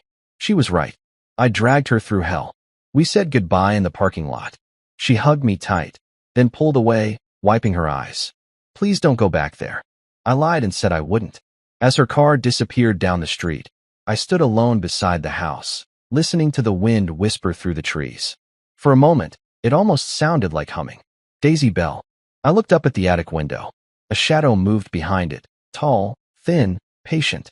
And for the first time, I realized maybe the house wasn't haunted by him. Maybe it was haunted by me. I never thought I'd be the kind of guy who needed police escort just to sell his house. But here we were. Me, Detective Monroe, 2 uniformed officers, and a realtor who looked like she regretted her entire career. The for sale sign stood in the yard like a gravestone.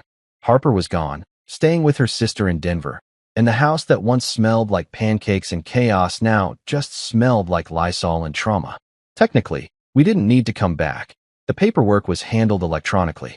But Monroe wanted one more sweep before we handed over the keys. Closure, she said, which was ironic, because nothing about this nightmare had closed, except maybe my trust issues. I walked up the driveway feeling like I was approaching an ex's house to pick up the last box of memories. The grass was overgrown, the blinds drawn tight. My reflection in the window looked older, tired, like I'd aged 10 years since Bright Spark cleaning day. The irony wasn't lost on me. I'd hired someone to make my life easier, and instead, I'd unlocked a true crime documentary. The buyer was some startup guy named Trevor, 30-something, beard, Tesla, and the kind of confidence that comes from never reading a horror story past chapter 1. He'd seen the police cars and asked, is this, like, a neighborhood patrol thing? I almost said yeah, they just really love open houses. Instead, Monroe stepped in. Routine safety check before closing. Trevor grinned. Cool. I'm all about security. Gonna put smart locks and facial recognition on every door. I laughed darkly. Sure, maybe it'll recognize the guy who used to live in the attic. He blinked. Wait, what? Nothing, I said quickly. Congrats on your new home. As he went to inspect the backyard, Monroe gave me that don't antagonize the buyer look. You didn't tell him? She asked under her breath. What was I supposed to say? Welcome to your dream home. Slight chance of attic goblin. He'll find out when the walls start humming. We went inside for the final walkthrough. The house felt different, quieter, emptier, but not peaceful. More like a stage after the show's over. Dust covered the floors where furniture used to sit. The security cameras I'd installed still blinked, loyal as ever, even though I hadn't checked them in weeks. Monroe led the way, clipboard in hand. No signs of recent entry, she said. No footprints, no food, no disturbance in the attic. Good, I said. Let's keep it that way. Still, part of me couldn't resist climbing those stairs one last time. I paused at the attic ladder. You sure? Monroe asked. No, I said, and pulled the cord anyway. The ladder creaked open, and dust fell like old snow. The beam of my flashlight swept across the space, empty. No blankets, no notebooks, no creepy murals. Just bare insulation and silence. And yet something was off. The corner where the mural had been scrubbed clean looked darker than the rest. I knelt down, ran my hand across the wood, and felt a faint groove. Carved letters. Fresh. Still here. I froze. My throat went dry. Monroe. She climbed up beside me, saw it, and cursed under her breath. Fresh carving. Within the week. So what? He came back to tag his work like Banksy. Or to say goodbye. We left it there. She had her team photograph it, then ordered me to stay away from the property until the new owner moved in. Fine by me. I'd rather share a one-bedroom with a raccoon than spend another night under that roof. Outside, Trevor was chatting with one of the officers, completely unaware of the still here upstairs. I wondered if that was fair. Probably not. But if I told him, he'd back out. The sale would fall through, and I'd still be tethered to this house like a cursed ex. So I kept quiet. Monroe handed me a copy of the report. He hasn't been seen since the hotel incident, she said. We think he left town. Or he's still watching. She sighed. Don't feed the paranoia, Grant. Go live your life. Start over. Sure, I said. If I can find a house that doesn't come with tenants I didn't invite. She actually smiled, just a little. You'll be fine. I wanted to believe her. Moving day was anticlimactic. I packed what little we hadn't already abandoned, loaded it into a rental truck, and watched the house disappear in the rearview mirror. Harper texted from Denver, please don't look back. So naturally I did. From the distance, the place looked innocent again, like it was pretending. And maybe it was. Maybe that was the trick all along. A week later, Monroe called. I was sitting on my sister's couch, eating cereal from the box, and trying to pretend life was normal. "We got an update," she said. "Owen Keller's been found." I nearly dropped the spoon. Found as in arrested? As in alive, yes. "We located him in an abandoned facility 20 miles north of your neighborhood." I stood. "Did he say anything?" Her pause told me everything before she spoke. "Just one thing." He kept repeating it. "Let me guess," I said. "She doesn't belong here." She exhaled. "No." This time he said, "He stayed." Over and over. "He stayed." What is that even? I started, then stopped. Because I knew. I'd stayed. I'd come back. Again and again. I'd fed the obsession by trying to understand it. "Detective," I said carefully. "Is he still in custody?" "Yes, under psychiatric observation." "Good. Keep him there." She hesitated. "There's one more thing. He had something with him when we found him." My stomach clenched. "Please don't say my name was on it." "Close," she said. "It was your old security camera. The one labeled Steve." After the call, I sat in silence for a long time, staring at the wall. The thought of him walking out of that attic carrying my camera like a trophy made my skin crawl. But there was a twisted logic to it. Steve had watched everything. Every night. Every movement. And maybe Owen had been watching me watching him. It wasn't about Harper anymore. It never was. It was about control. Power. The kind of sick fascination that makes someone crawl into your ceiling just to be part of your story. I called Harper later that night. She sounded calmer, lighter. "They found him?" she asked. "Yeah. It's over." She exhaled, shaky but relieved. "Good. Maybe now we can finally move on." "Yeah," I said. "Maybe." We talked about visiting soon. Maybe starting fresh somewhere far away. She suggested California. I suggested Mars. She laughed, for real this time. And for a second, I felt something close to peace. But peace didn't last. It never does. 3 days later, my phone buzzed at 2:13 a.m. Motion detected. My heart stuttered. I opened the app automatically, even though I'd deleted the system after moving. But there it was, a live feed. The familiar hallway of my old house. The new owner, Trevor, must have kept my setup running. I should have ignored it. Instead, I watched. The camera blinked to life, grainy night vision showing the hallway. The attic hatch creaked open, and a figure climbed down. Tall, pale, not Owen. Me. At least, that's what it looked like. My face. My clothes. Moving slow, mechanical. He walked to the bedroom door, turned, stared right into the camera. Then the feed cut to static. I sat frozen, phone shaking in my hand. It wasn't possible. A glitch, maybe. Some old recording looping. Except the timestamp read live. I called Monroe immediately. "You need to check the house again." She sounded groggy. "What is it this time?" "The cameras are back on. Someone's there. Someone who looks like me." Silence. Then, carefully, "Mr. Grant, those cameras were logged into an offline system. No network access. They can't transmit." I blinked. "Then how?" "Delete the app," she said firmly. "Go back to sleep." I didn't. I sat there until dawn, watching the phone screen even though it was black. Part of me wanted to believe it really was over.